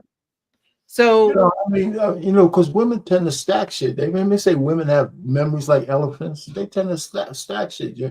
So you have a conversation about one thing, and then they want to stack on the shit that they remember. And it's up to the man to say, listen, we ain't talking about all that old shit. We're talking about this right now. And too many men let that shit slide. He feels defeated because he doesn't check her when she does it. He doesn't. Man. So he just goes ahead and takes it. He's you know, that's how I look at it. You know, he says, I don't know if she, you know what, man, listen, you know, my wife, you know, when we say forgiveness, it depends on what the infraction is. If you go through your relationship having to forgive each other on a regular basis, then you got a bigger problem. Yeah. You know what I'm saying? So, because forgiveness to me says that there's a lot of wrongs being done that needs to be forgiven. And so how many are you supposed to have in a regular, you know, year's time? 5, 10, as many as possible? You know, so I'll just land it here. Listen, when you have these regular conversations with your spouse, your wife, whatever, for me, because I'm married to a woman, the women just routinely do this shit. I didn't need to be married to know that. I had girlfriends before, and I never let that shit slide. We ain't talking about what I might have did before. I thought we were over that. Well, I'm still not over it. I said, well, tough. We ain't talking about that shit right now. Let's handle this. And a lot of guys just let women say whatever they want and just let it slide. And the shit just keep building up because guys don't speak up. And then you find yourself in a couch like this fool saying that shit because he couldn't get his wife straight. So that's the way I think. Okay. You're saying men allow it, and that's why it happens. But you're also saying that the way that you stop it is saying, hey, look, we should have been over that. We're not talking about that right now. So you're just going to have to get over it. Yeah. Well, yeah, absolutely. And I said, we want to come back to that. We could come back to that, but we're going to handle what we're talking about now, right now. Well, right? So the point really is, if you don't do that, you'll never get to the situation at hand. Well, right? The situation in that case isn't about forgiveness. It's about releasing she has a heart in the heart, and she hasn't released it. And if she don't release it, there is no way to get through that. You got to release that, and you got to hold her accountable to releasing that. You got to tell her, nah, you got to let that go. And if she don't want to let that go, she got some emotional maturity to do. And you can aid her in it, and you can support her through it. But she got to grow up. She got to grow up mentally to I agree release with that. you there. Maybe I didn't articulate that, but I agree with you there. I agree with that. Yeah. This is so easy to deal with. This is so easy. Stop playing with your woman, bro. Stop playing with her. Oh, then why are you here? Let's stop playing like fellas don't know that forgiveness or moving on when you and your girl go through something costs you something. You paying in some way, my boy. That's why they call it the dog house, right? Dog house. Right? Stop playing with her. Is this what we talking about? Is this what you still on? If it bothers you so much, why are you here? You gotta be willing to lose to win, fellas. What you got, Pumpkin? Tacos. Thank you, baby. I think that's what he was just saying, though. But do you think Tuesday? Do you think that there's a fine line on dismissing No, subjects not at all. and Not at all. Because we both adults, right? If we say we handling it and we move past it, we moved past it. That means if you didn't, you're a liar. Yes, I was wrong. Well, okay, so it is a lie if she said that you moved past it. Because I believe that forgiveness, in order for forgiveness to work in a relationship, you do have to agree to move past it. Like one person can't just say I'm past it and the other person is just stuck in the wind or they're still harping on it or whatever the case may be. Now, I think that women need to be honest and say, yes, I have forgiven you, but I have a hard time processing it, or I need to do some inner work, or I need to speak to the lady, or whatever the case may be, right? That needs to be the honest truth, the realness that comes from her, which a lot of men probably won't get that. Right. But there has to be a meeting of the minds, as they say, right? There has to be a meeting of the minds to say, okay, we are going to, because it's really y'all against the problem. And a lot of women think it's me versus him. And then there's the problem. And it's like, no, y'all are still on the same team. It's y'all versus the problem. And so a lot of times they go in it with the wrong mindset. So there definitely needs to be a meeting of the minds of saying, we're going to get past this. Maybe these are the steps that we're using to get past it. We're not going to talk about it no more. We're not going to bring it up. We're going to fight fair. We're not going to hit below the belt. Like those are things you learn in therapy. Those are things that when you go to couples therapy, those are things that they're going to tell you, you know? But in a relationship, he should be reminding me of that, and I should be reminding him of that. And that's where you come together saying, okay, we're not going to do these things. These things are not going to occur. When we say we let it go, we're going to let it go, right? But I don't think that necessarily happens. So yes, I do agree that you can't say that you're over it, but now you slamming doors.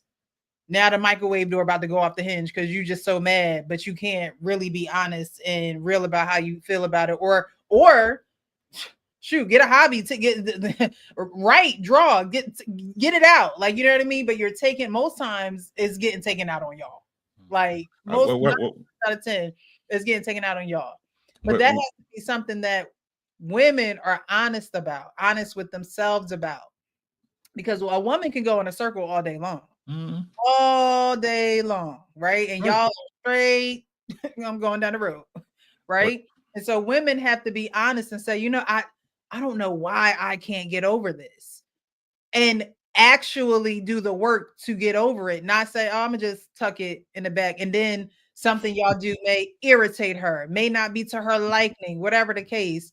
And now she pulling that back out the satchel, plus whatever is irritating her, which is probably not even a huge deal. But because she hasn't dealt with what she can't get over, she's not going to be able to get over even the smallest things. You can be with your mouth open. Precious. A trigger is unresolved trauma. So that's why she's triggered. That's why she hasn't resolved it. She hasn't let it go. And if you're not going to let it go, I don't know where they get. Tell me, where does this rumor that women mature faster than men come from?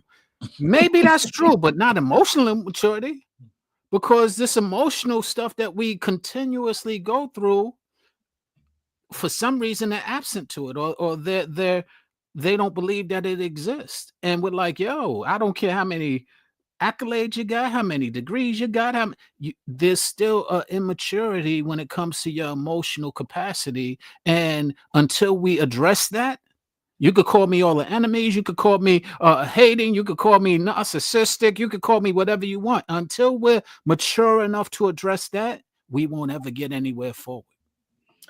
I think another thing is, men, correction don't feel good for women, right? Men don't feel know good for us either. Right. However, y'all fight through that. Y'all push through that. Y'all will, correction may not feel good to you, but the implications of the correction and where it's going to get you and how you can elevate from being corrected, right? Women don't think about the elevation they can get from being corrected. Submit is a cuss word, control is a cuss word.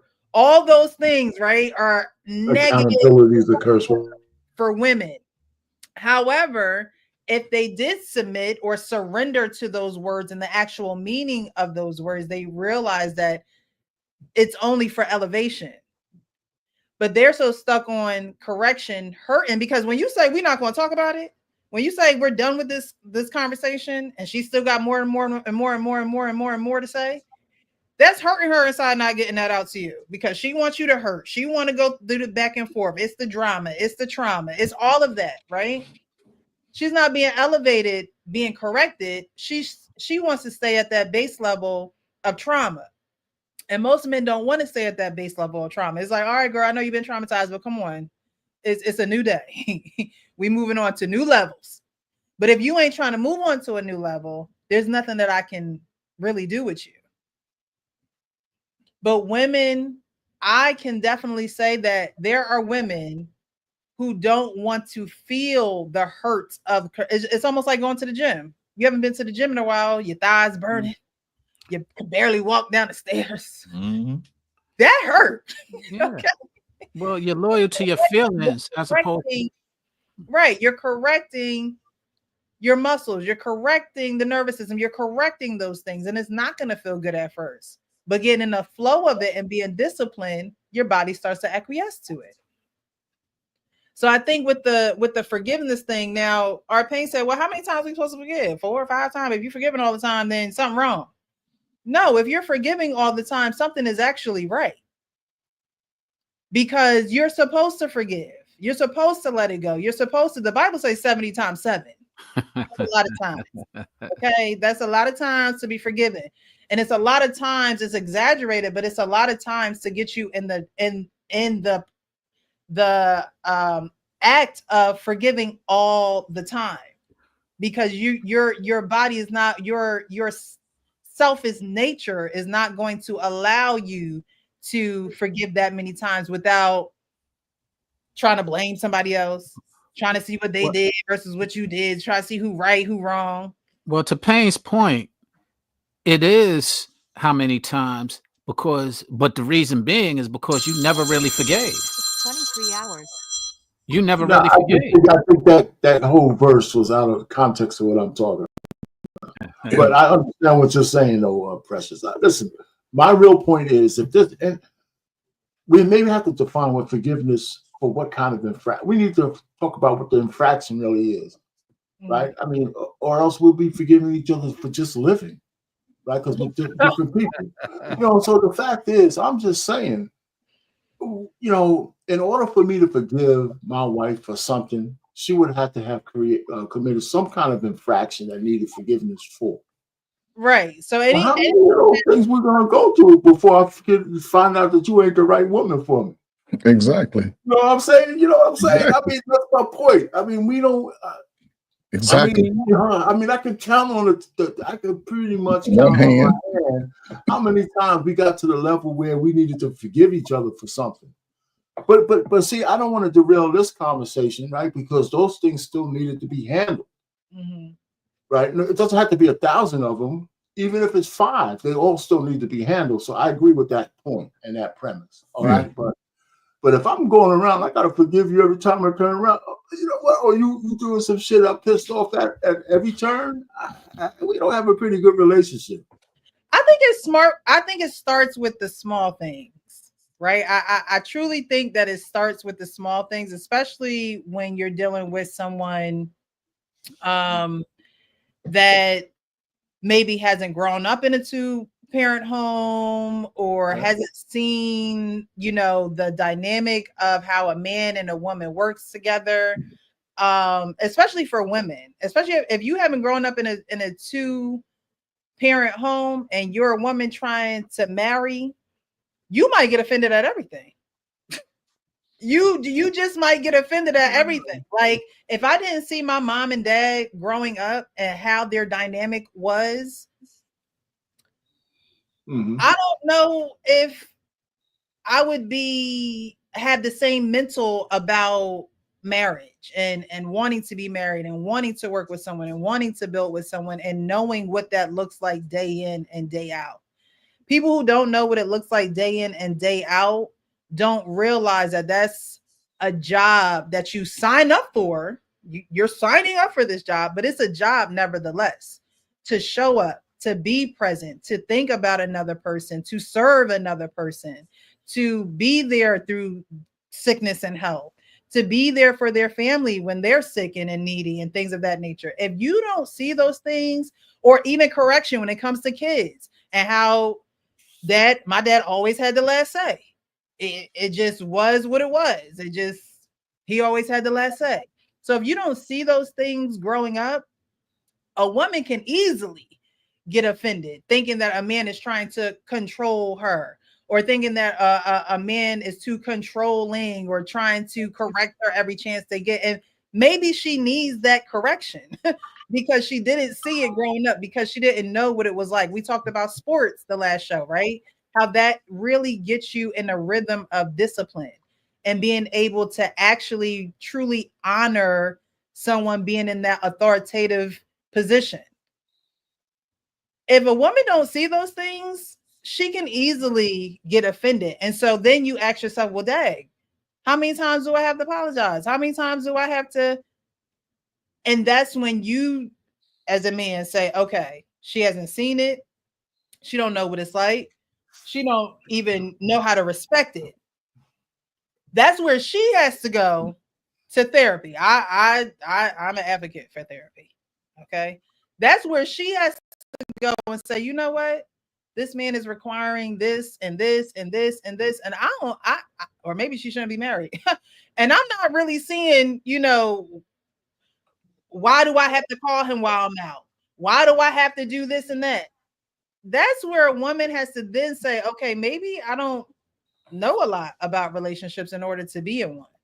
Maybe I haven't seen enough in order to really do the things that need to be done in the relationship. Go ahead. I was about to say, I know one thing. If you ever been in a relationship like that, that shit is tiring. Yeah. I know that.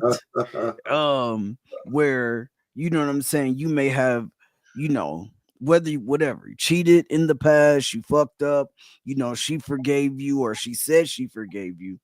But no matter how big or how small the infraction, no matter how big or how small the argument, somehow, some way, it always comes back to, well, damn, remember that one time when you did this? Like, okay, well, right now we're talking about something. And then I think bro has gotten to the point to where even when he wants to voice his frustration, because this is what that sounds like to me, even when he want to voice his frustration, he feel like he can't, because it's going to come back to him. Like some way, somehow, like, you know, it could just be a cool day, and then he like, damn, you know what? babe, like, you know, whatever, like, you okay? Like, you know what I'm saying? Whatever. It's gonna come back to him. It don't matter what it is. Yo, hey, when you said that shit to me earlier, I didn't like that. Oh, well, I didn't like when you cheated on me 2 years ago. Like, it just comes back to that automatically. And I agree. You know what I'm saying, with our pain too. Like, in the same sense, like, you got to be able to put a stop to it. Like, you have to. Like, it got to the point to where I was like, listen, if you just gonna keep on bringing up old shit, like, then we gonna have to just go our separate ways. Cause you keep saying you forgive me or you forgave me, but every time we have a conversation, shorty, you got something to say about what I did, even when you're at fault for something right now. Like, you know what I'm saying? Like, yo, so if we can't discuss what you done wrong in the situation or where you fucked up and it gotta come back to me every time, then this relationship isn't good for either one of us. You feel me? And like, yeah, you have to. And if you're not able to put a stop to it, if you guys aren't able to talk about one thing, bro, like, we're on this topic right now. We're on this conversation. It don't need to go back 2 years. It don't need to go back 4 years. It don't need to go back 6 months. Let's handle the problem that we at right now. Let's attack this head on. Let's get to the conclusion that we need to get to, and let's move forward, because that's what's best for our relationship. But if we have to keep going back to give to, you know, 5 steps back to take 2 steps forward, guess what? We still in the same place that we was. So yeah, you definitely gotta put your foot down and say, bro, sound like he ain't never. And that's what I think that's what I was trying to say too. Like when you don't at some point stand up for yourself and set the precedence, like, that person, a person is who they is, but when they have the power, when they get the power, when they feel like they have power, you're gonna see them even more. It's just the same, you know, you the same without money as you are with it when you got money. But when you get money, people really get to see who you are. You know what I'm saying? It's the same with power. And so if you just if she just sitting here just doing this and doing that and doing it, yeah, bro, it's going to stay the same until you say something. And she might not respect you until you do, to be honest. She probably dress them and everything the way it's her outfit. I mean, you know, when I see stuff like this, I always equate it to my own personal life. Like, I'm sorry, go ahead. No, go ahead. I just want to you know, I just always looked at my life growing up when I was, you know, young man, then, you know, in my 30s and 40s and now in my 50s and being married. So I'm like, I'm just glad that I was able to sort of dissect a lot of those personality traits in a woman early when I meet them early. You know, like I said all the time, I had older sisters and younger sisters. My older sisters, I learned today on how to come up to approach girls, because when the guys used to come to my house, they used to bring flowers and trying to, you know, simp them, right? Because my older sisters, they was good looking, but they fight. You know, they was tomboys. But my younger sisters, they was just whatever. You know what I'm saying? So I used to look at them and see, like, nah, I ain't gonna never date a woman to act like my younger sisters, you know. And I tried to help them in the streets. It wasn't nobody messing with them, but when I used to follow up, like, oh shit. But just whenever, even in communication with a woman, you know, one thing I hate is somebody trying to keep score. You ain't gonna keep score. Once you start calling out after we done discussed it, you done forgave me, I done forgave you. And now you still running back scores from 6 months, 8 months. I would just I ain't gonna keep apologizing. You gonna get the apology, maybe one more, and that's it. We ain't coming back to it after I done dropped the milk on the floor, and now you talk about, I see you ain't dropping it over Shakrita's house. Oh no. I mean, that was not supposed to keep score, right? I don't do stuff like that. You're not supposed to keep score. No, but see, at the 77 times 7. No, I'm doing 7. I gotta look that one up. I gotta read that one.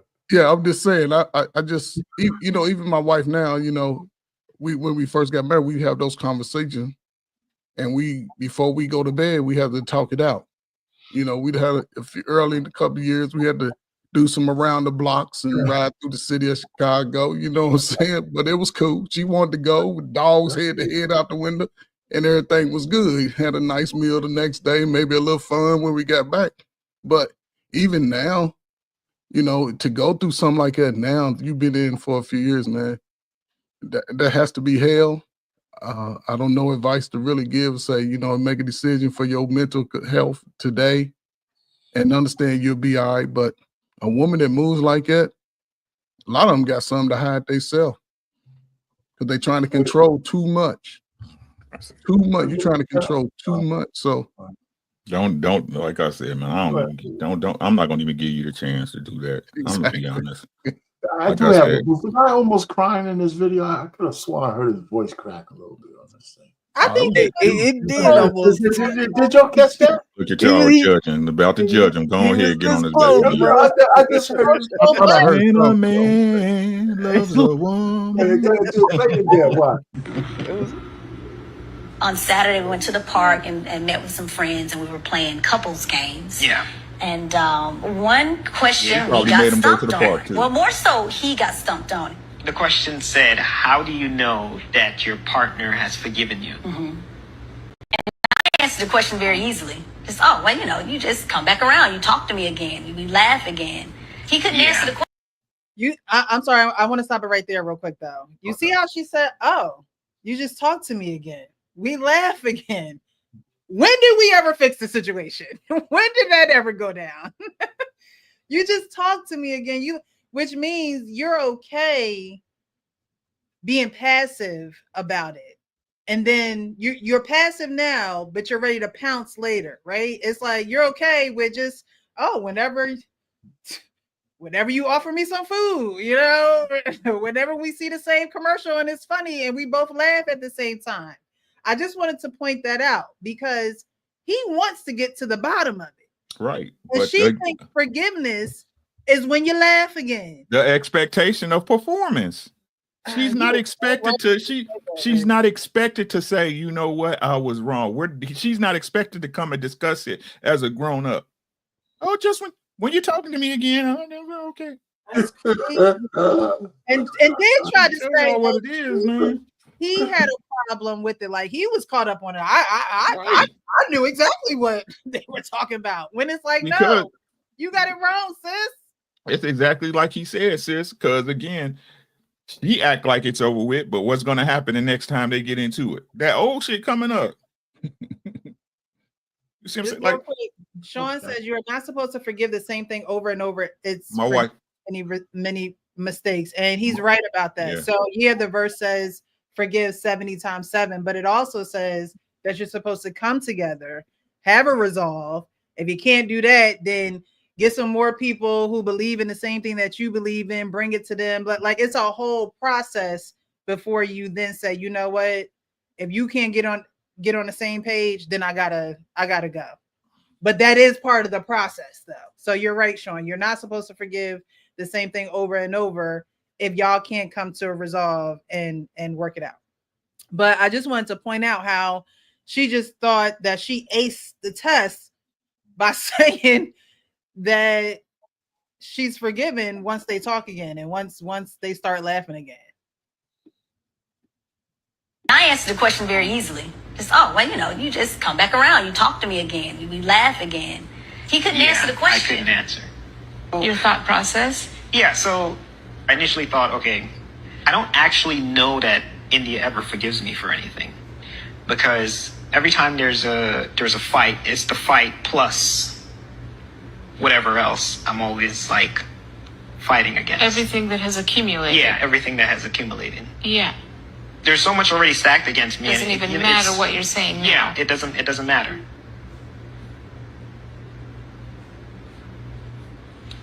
I think and it he makes had me feel very defeated at times. That I think he had an epiphany. Arthane, when he had that pause and said he feels defeated at times. And you know, I don't think many men will get to the point of maybe crying about it, but if they could punch a wall or do something to get that anger out, it's like, yo. Or he could tell his wife to stop the bullshit. Or Yeah, I mean, that's what I'm saying. Listen, or he can speak up for himself. I mean, he's not no victim. I mean, you married this chick. You asked her to marry you. God damn, It makes it easier said than done, but I think a lot of men just let shit ride. And now you're on the couch talking to some white lady to tell you about your marriage. And the way she was looking at him, she like, you know what I'm saying? Why you tell her all that? Right. She was looking like you better not get a wrong That's answer. right. You better not come home tonight. You know what I'm saying? But I digress. I think men choose to be pussies in their marriage, man. That's what I'm saying. Excuse my language. No, you meant what you said. Say it with your chest.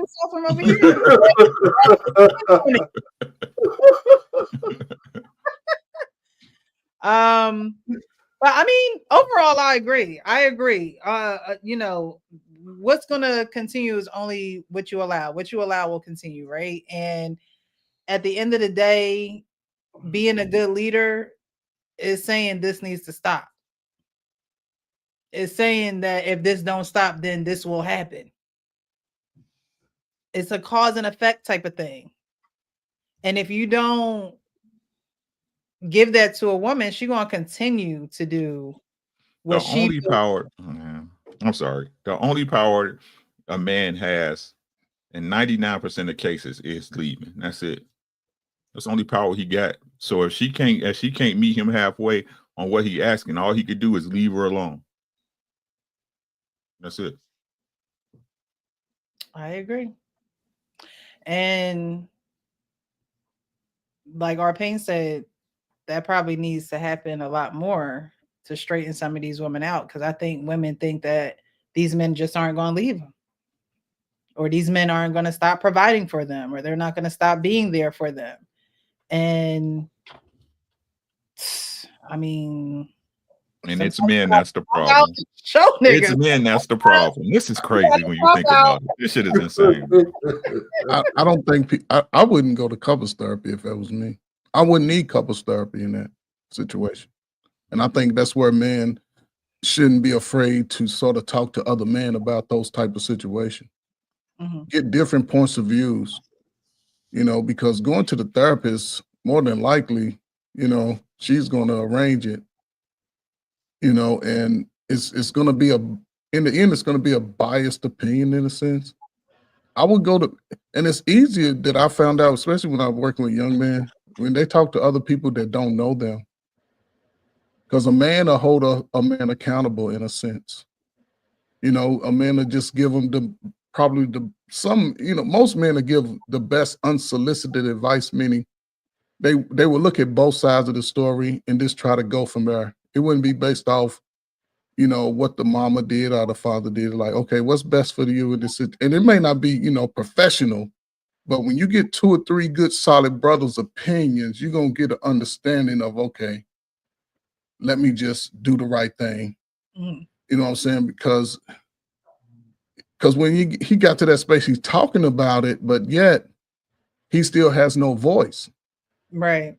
He still has no voice because the woman, the white one, Becky, she gonna try to analyze it and find fault in both of them in a sense, but sister, she's still playing it's like a little childish game that they play sometimes. But I think it'll be better for men to learn how to decipher that early on before they commit to that. Because they give you the signs. People just want to be with that woman for some reason. But I think you be loving her too, man. Come on, y'all. You be loving her too. No. What I'm saying, come on, man. I think brothers can get ahead of that type of rhetoric, though. I think brothers, if they can get ahead of it, in a sense. But she's who she is. She was that before. She was that before. Is there part 2 to that, or is that it? Yeah, is there more to that conversation? No, it's just that clip. But I mean, it's a couples therapy on HBO, I believe it's on HBO. They do a series. Yeah. Hey, Coach Ferg. The thing is, you said you wouldn't have been on that couch. He didn't have a choice. Bro already said he felt defeated, man. Bro ain't had no choice. She said, listen, we going on couples therapy. This is the day we gonna be there. You gonna show up, and we gonna talk about whatever they gotta talk about. Listen, stop playing with your lady, man. I'm trying to tell y'all. Listen, don't play I'm with your telling lady, you, bro. man. And then I feel like it was like that in both those situations. Listen, you gonna text me. I'm not gonna text you. Right. But when I get home, I'm home. And if you don't text me, don't come home. Like, yeah, they both set the standard for what it was gonna be. And then both of them cats on there was like, yes, ma'am, you got it. I'll be there. I'll be on that couple's couch. I'll be on the podcast telling my business, embarrassing myself. You got it. Be like that, man. So it's tough out here for them niggas. Yeah. And I don't know. I think that Coach Ferg, I know you were saying like, you know, therapy is not going to work and things of that nature. I think that a man should go to a therapist that he's comfortable with.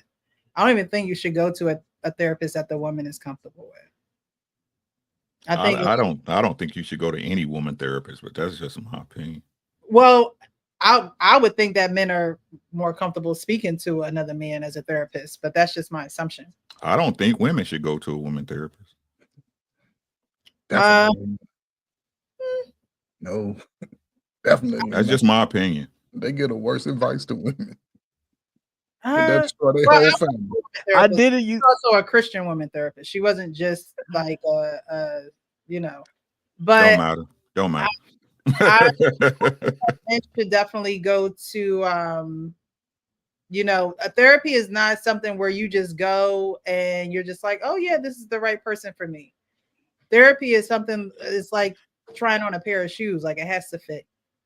You can't just go and think that the person that you're speaking to right off the bat is going to be the person that you need to be speaking to, because that's probably not the case.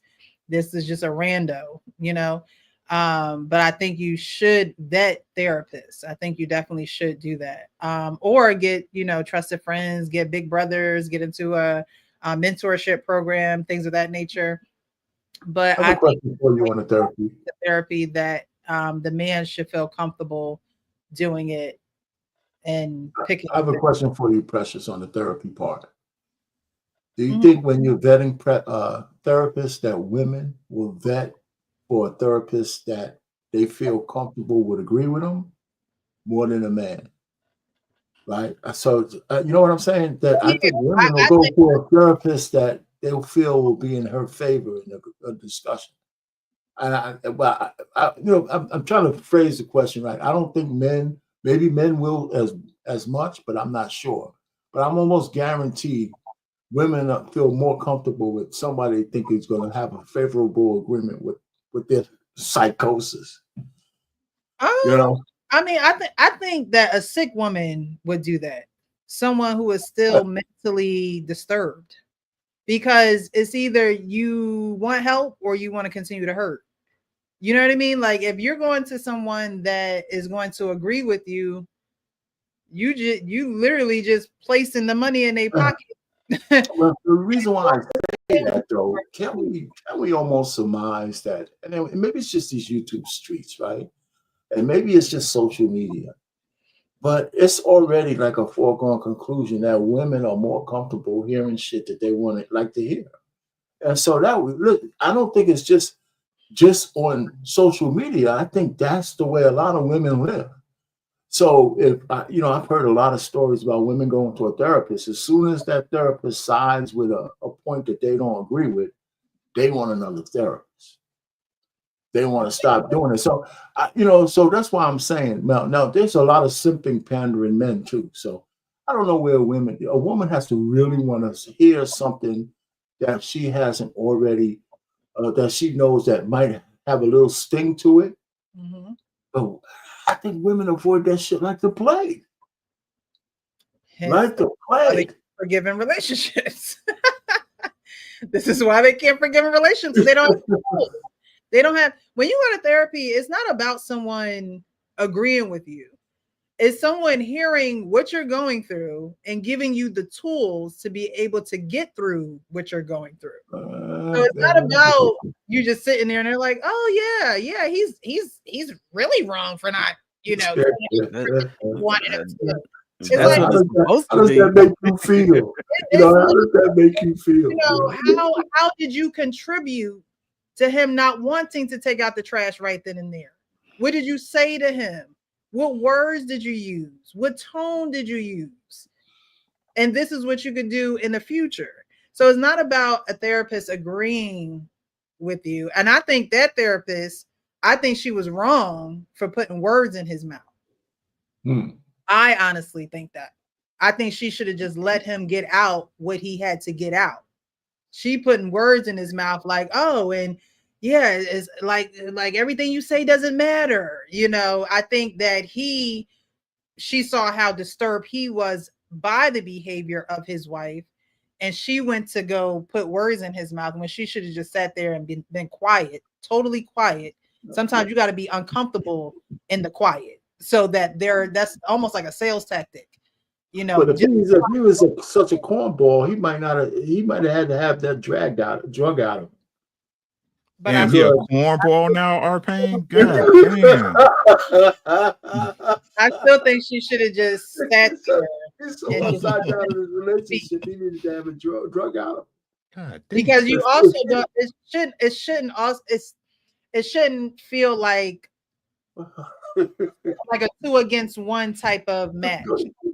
The therapist is there to be a mediator, not to be a tag team. Like, you know what I mean? So I agree with you. I mean, but it seems like if she wouldn't have said that, he would have probably went back into his defeated shell and not say what he needed to say. So in my personal opinion, I think that he needs individual therapy rather than couple therapy. I think he needs to do that first, because if you don't have a voice, you can go to couples therapy all you want, but if you don't have a voice, it ain't gonna work for you. He's still riding home apologizing to his wife right now in the car. I didn't mean to say that, baby. If he can't, I didn't mean to really say that. Damn, R-Pain. If he Come on, can't, man. Get a brother. God damn it. That's R-Pain to me. couple therapy ain't gonna do nothing if he can't, Precious. He don't need therapy. You know what he need to do? You know what that brother need to do? What? He need to come over here when you doing your next live, Tuesday or Wednesday. Hey, we need to invite him on the panel. Come on over here Tuesday or Wednesday and let Uncle Rick talk to you, man. It's over. You'll be good. Come on. Come on over. It'll be short and sweet. One session. You gotta be willing to lose it, bro. It's simply what it is. People hate to hear it. You gotta be willing to lose. That's when you're gonna find out what she really about. It's simply what it is. I hate telling y'all that, but it's the truth. It's the truth. We all can't be as lucky as Coach Bird. You know what I'm saying? Y'all can't be as lucky as Coach Bird. Yes, I can. Yes, y'all can. You just gotta be looking with your third eye. I just want to take the time to thank Harrison, L. Nixon, as well as Darnell. Thank you guys for the cash apps. I appreciate you donating to the platform. Thank you, thank you, thank you. We are going to head to our final thoughts because I got to get up early in the morning. But I mean, tonight was awesome. I mean, the first part just blew me away. Wasn't even expecting it. So we're going to get to the final thoughts. I appreciate everyone who has tuned in tonight, whether you're watching it now while we're live or you will be watching it on the playback. I hope there is something that you could take away from the show. I hope something touched your heartstrings. I hope something influenced you to, do things a little bit differently, see things a little bit differently, and forgive, right? Like, we're talking about forgiveness tonight. And that when my brother came on earlier, which was a really real situation, it's going to take forgiveness, and maybe forgiveness to himself first, in order to get where he needs to go in his relationship with our Father. You know what I mean? So forgiveness is huge. And I think that if we do let go of those offenses, if we do let those things go, we'll be a little bit lighter. We'll definitely be a little bit lighter. won't have as many attitudes. Life will be a little bit more peaceful. But certain things you just got to let go and let God, literally. Like certain things you just got to let go.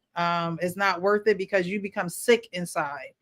And when you become sick inside, they say stress is one of the number one killers, right? You're stressed because you're sick. You're stressed because you're going through horrible things in your relationship, in your family life, and your professional life. All that stuff is intertwined. And as much as you don't want to talk about it, as much as you want to, kick it to the back burner, oh, I'll get to it. Your gut, your health is going to get to it before you do. So in order to get ahead of the game, you're going to want to forgive. You're going to want to let it go. You're going to want to have that conversation, and you're going to want to move forward, because forgiveness is on the way to moving forward and elevation, like we were talking about. And there's nothing wrong with forgiving someone and meaning it and letting it stay there and moving forward. That's the main part. If you want to forgive somebody, let it stay there. Don't continue to bring it to the next conversation, to the next time you're offended, because it ain't going to do nothing but set you right back to where you were before the first time you forgave someone. So if you ain't going to mean it with your whole heart, don't do it. Don't do it. So we're going to go with our final thoughts. We're going to start with Uncle Rick, go over to Coach Ferg, go to our pain. We're going to end with the champ. Oh, ain't nothing. Hey, good to see you here. Thank you so much. I appreciate you. No problem. I appreciate you letting us know. I know you got travel, so make sure you be safe. Make it home safely, please. Y'all just love up on you. Hey, love up on your people, man. Y'all know, like, crazy times call for times is crazy. Like, just love up on your people, man. Y'all see it. You know what I'm saying? Family's what you make it, not what you're born into. So y'all be easy. Y'all stay safe. Love y'all. Thank you.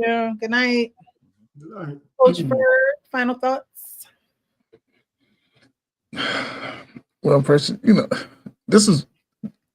today was probably one of the most authentic shows that I've seen or been a part of. But I feel that for me, I spent a lot of years with brothers like your brother.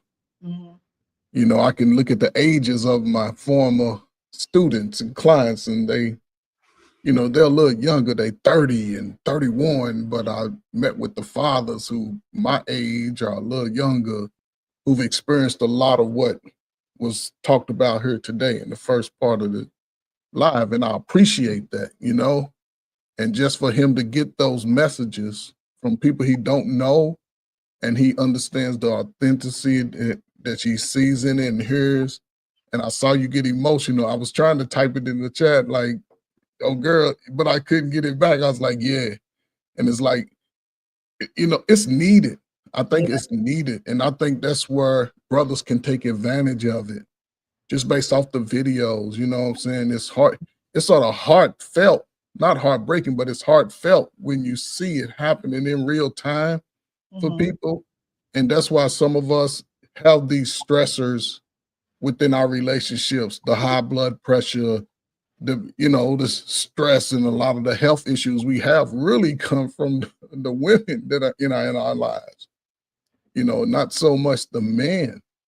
But I think brothers should take advantage of this. And I say it because this is a modern time, and they say modern people are supposed to be a little smarter, right? Do things a lot better, right? But this is a modern time. And, brothers can use this and learn from it, and don't go through the experience of what you've already been taught. It's like these videos are like class videos. You got to take a test. When you face with that situation in your own life, you have to remember that you studied for the test a couple of months ago or years ago on Precious show, like, okay, now I'm going to do something different. This ain't me. Hey, I don't want to, and be willing to lose her, like Rick said. So, it's just appreciative. I'm glad, salute to your brother. Hopefully he comes up more and just get it out and regurgitate it so he can continue to, thrive in this world. That's what I'm about. That's what I'm about. I spent years, I retired doing that. And I don't know if I can do anything else. I don't see, talking to older people like you and Champ, y'all motherfuckers too old. Half of y'all don't want to listen. But them younger people, even brothers now, that's why I like, it's what I say. It's what I like about young brothers when they get that 40. They ready to stop being a boy about it and just be a man. And I think when they come and just express it and get it out, and that's why I love coaching, because once we discuss the plays, I'm expecting the team to go out and demonstrate what we practice, right? Whether we win or lose, when we come back, we can strategize again and it just be able to put those pieces together as we continue to advance in life. So salute to him, salute to any brother, any sister that's willing to learn, man, just do it, but don't be so hard on yourself, man. So shit, this is 2025, man. Shit, it's about being real with yourself first. So all right. Thank you, Coach Berg. I appreciate you. Thank you so much. Okay, final thoughts. Yeah, that was good. I mean, the whole live was good tonight. I mean, your brother coming on. I said Rick said it all, but telling him it's not his fault. All I thought about is Goodwill Hunting when he said it's not your fault. I keep telling him it's not your fault. It was a classic scene in that whole movie. Yep. Another one that comes to mind was Game of Thrones when they were at the wall and the maester told my man, kill the boy and become the man, make your decisions. And you're no longer a boy, so it's a euphemism, kill a boy. And that's what you just have to do in life. Yeah. So, we have a real issue with women in general, not just Black women, alienating their sons from their fathers. And we have receipts all over the place how bad that really is. And I say sons because the problem with sons being alienated is it could be disastrous, dangerous, and everything else. But it doesn't make it any better than daughters being alienated from their fathers as well, because we understand they produce the generations that come after that with the same mindset. So it's both. It's bad for both. It's just bad for both, but it's not the same. It's bad, Men and women are different, so the impact is different. And when both of them are alienated, then we have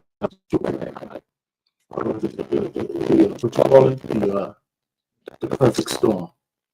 So anyway, so it was a good show. I like this one. And the forgiveness thing, me, I always, if there's a lot of shit that you have to forgive, then you guys are not in lockstep. But I understand that you should handle each issue as they come up and resolve them. And the resolution should be known to both. Yep. Right. Yep. But even with that, Precious, women being such as they are, when the new shit comes up, I can still hear them refer to the old stuff, even though we thought we resolved it. And that's where all the time. That's where women have to do better and be intentional about how they communicate and what they should say and what they shouldn't say. It's a daily practice. It's not something that a woman is going to get right off the bat if that's the type of woman she is. The man has to remind her. I thought we handled that already. Right. The man does have to remind her, but like you said, and I'm the one that said forgive 70 times 7, but at the end of the day, how many times? Sometimes it's not even about, it's about the trust factor of it all, right? Like, why you keep throwing this back in my face? Do you not love me enough to want to rid me of this type of, shame, ridicule? It comes down to respect. Right. So as a woman, are you respecting him if you continue to throw something in his face? It's things that women have to be intentional and be mindful about. And it could be part of our nature, but it also is a part of us where we just have to be intentional. You intentional about getting them nails done. You intentional about getting that lace front and making sure the glue ain't to a certain point.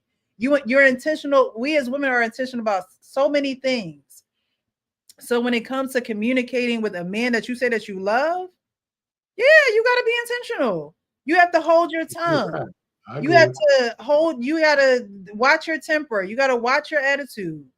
Those are things you have to be intentional. There's no question. It's not up for debate, right? Those are things that men require. That's what you're demanding from her. Mm-hmm. And it shouldn't be that hard. But if it is that hard, I can understand why men are like, no, I'm not dealing with this. I'm out. See you. Bye. I can understand that, because if I'm asking you to be intentional about that, you don't have to ask me to be intentional to work, to provide. You don't have to ask me to be intentional about thinking about you and knowing that you may like coffee. So I got your coffee ready. we don't have to ask for those things when it comes to y'all. So the least we can do is be mindful with our mouths, be mindful with our thoughts, be mindful with those things. I agree. The least we can do. For president. That's the least we can do. All right, Chan. So it was a great evening. Good. So we're back on regular schedule next week, maybe. Yes, Yeah. I believe so, but I'll definitely let y'all know. Y'all know I'll let you know. All right. But thank you so much. I appreciate you, Arpain. Chan, final words, final thoughts. Yeah, man. Much love to the panel. Much love to the brothers that came up. Big shout out to your brother who came up. I think we have to do more to bring more brothers to this channel, more people to this channel. Number one, I know you said you don't do it for the money, but time is also money. You know what I mean? And you're giving your time where and everything like that. So I definitely think, working to get monetized over here. So, that's the 2025. You know what I'm saying? But yeah, but just bringing a bigger crowd over here, because I think that tonight show how impactful podcasts can really be, or just a panel of people who have life experience and aren't out here just talking about, talking points online and acting like they're God's gift to women every day, like you know what I'm saying, or she's the baddest bee on the planet. Like, we had a real conversation tonight, and it was impactful. You know what I'm saying? And there's so many brothers out there that probably could have watched that tonight, seen that tonight, and it could have made a difference in so many more people's lives. Of course, all we want to do is be able to, get one, and that's great. And I'm like, that's pretty dope that it turned out to be your brother. We seen the emotions, we see you trying to hold it back. But yeah, this was one of the most impactful, moments that I've seen on a podcast, man, in a super long time. You know what I mean? So I'm just thankful to be a part of it. Like coming up here, having a good time with you all, and yeah, man, I thank you, brothers, man. And matter of fact, lastly, just find your tribe, man. My bad, I want to say that. Find your tribe, find good people, find people that are doing better than you too, that can help you grow in areas, because growing is knowing, man. Growing is powerful. So definitely. Sorry, FH. Thank you so much for being here. I appreciate you. And thank you guys who are watching. Thank you. I appreciate you guys too. This has been a great live. My brother got on here and was hot, honest, open, and transparent. Okay, he was like, "Look, I'm gonna let y'all in. I'm gonna let y'all know what happened when I was 16. I'm gonna let y'all know, that's when I say be real with yourself, so you can be real with others. That's what I mean, right?" And a lot of times, a lot of people can't be real with themselves, and that realness is actually saying it, actually getting it out. That literally is the first step of you being real with yourself. And then the second step of it is to have witnesses around you hear you say it, because then they're going to hold you accountable, right? They're not going to criticize you, but they're going to hold you accountable. How you doing? You said you said you was going through this and you wanted to do this and that. How you doing with that? How's it coming along? Right? Like those are the moments where you actually really do impact people's life. But it starts with you being real with yourself. Because my brother being real with himself can impact somebody else being real with themselves. Like, yo, dang, I think about my dad. It's been a minute. My mom did that to me. And I don't even know why I'm not talking to my dad. So I appreciate you guys tonight. It has been a great evening. Y'all done moved me to tears. That this was going to happen, but you just never know what you're going to get on these men's panel. And that's why I continue to show up. And that's just the real, like, that's exactly why I continue to show up. Because if one person can be impacted and changed and influenced and moved to do something differently in their life, have a different perspective, I say this all the time, then I'm good. I don't need 1,000 people watching. I don't. I'm good with the tribe that I have. If it grows, great. Come on. We love to have you. I always keep the link open for those who would like to join the show. You know, I send my brother that link every week, every single week. But we also have to meet people where they are, and people are going to do things in their own timing. And we can't be mad or offended that they're not answering or that they're not responding back or that they haven't, you know, taken some type of action. No, I'm gonna meet you where you are. You still going through what you're going through? I'm here. Right? That's how we have to love people. That's how we have to handle people, with grace, with love, with delicacy. Because you don't know what they're going through. But when they get through it, you'll still be there.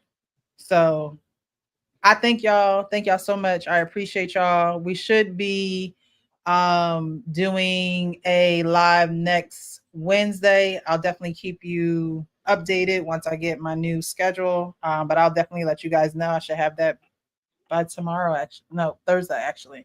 So I'll let you guys know if there's any changes. But until then, like I always say to end my lives, and I'll say it. Precious, before you go, I want to ask you this. Yeah. How do you feel right now? I feel amazing. I was actually kind of having a bad day today. I mean, it wasn't really bad, but some things kind of irked me a little bit. But that it don't even matter no more. Like, you know what I mean? It's a small thing to a giant at this point, because that was literally an answered prayer. Literally. Like, you know, just praying that my brother would reach out to our father. You know, hearing my father talk about it and hearing how, you know, he didn't like the situation and how it was going, but he still loves him. That's his son. That'll always be his son. His arms are wide open for whenever he chooses to. You know, that just made everything okay for me. And I hope that he did give him a call, and I hope that you know, he did reach out, and I hope that, you know, we be flying out somewhere soon, somewhere, you know, enjoying each other's company, because like you said, time, it don't wait for nobody. It's not a respecter to men. Like, it's just something you can't get back. And our father is getting older. He does have health issues. And I would hate for something to, you know, happen and they didn't speak, and they didn't have that conversation or those moments. You know, I'm blessed. I'm grateful to have met my biological father.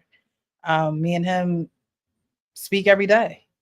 So, you know, for that to be the case, and for him to have known our father for as long as he has his whole life, you know, and they don't speak, I could tell how that was bothering him. I could tell how, you know, that saddened him.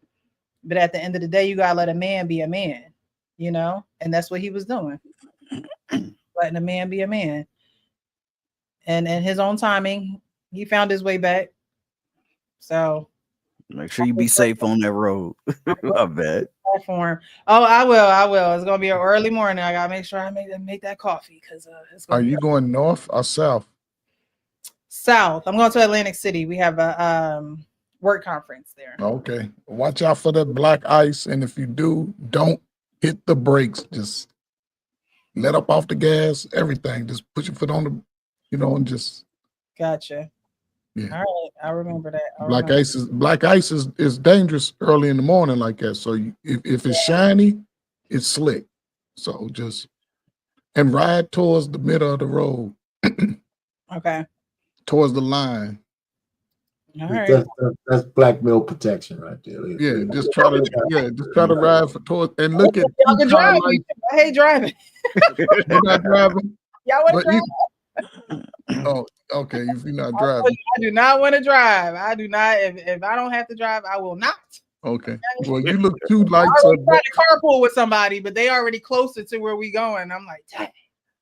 But it is what it is. So I got to get some sleep, get up early in the morning. But again, I appreciate you guys. Thank you so much. And like I end my live saying, be real with yourself so you can be real with everybody else. Happy Wednesday, everyone. Have a great evening. All right. Yep.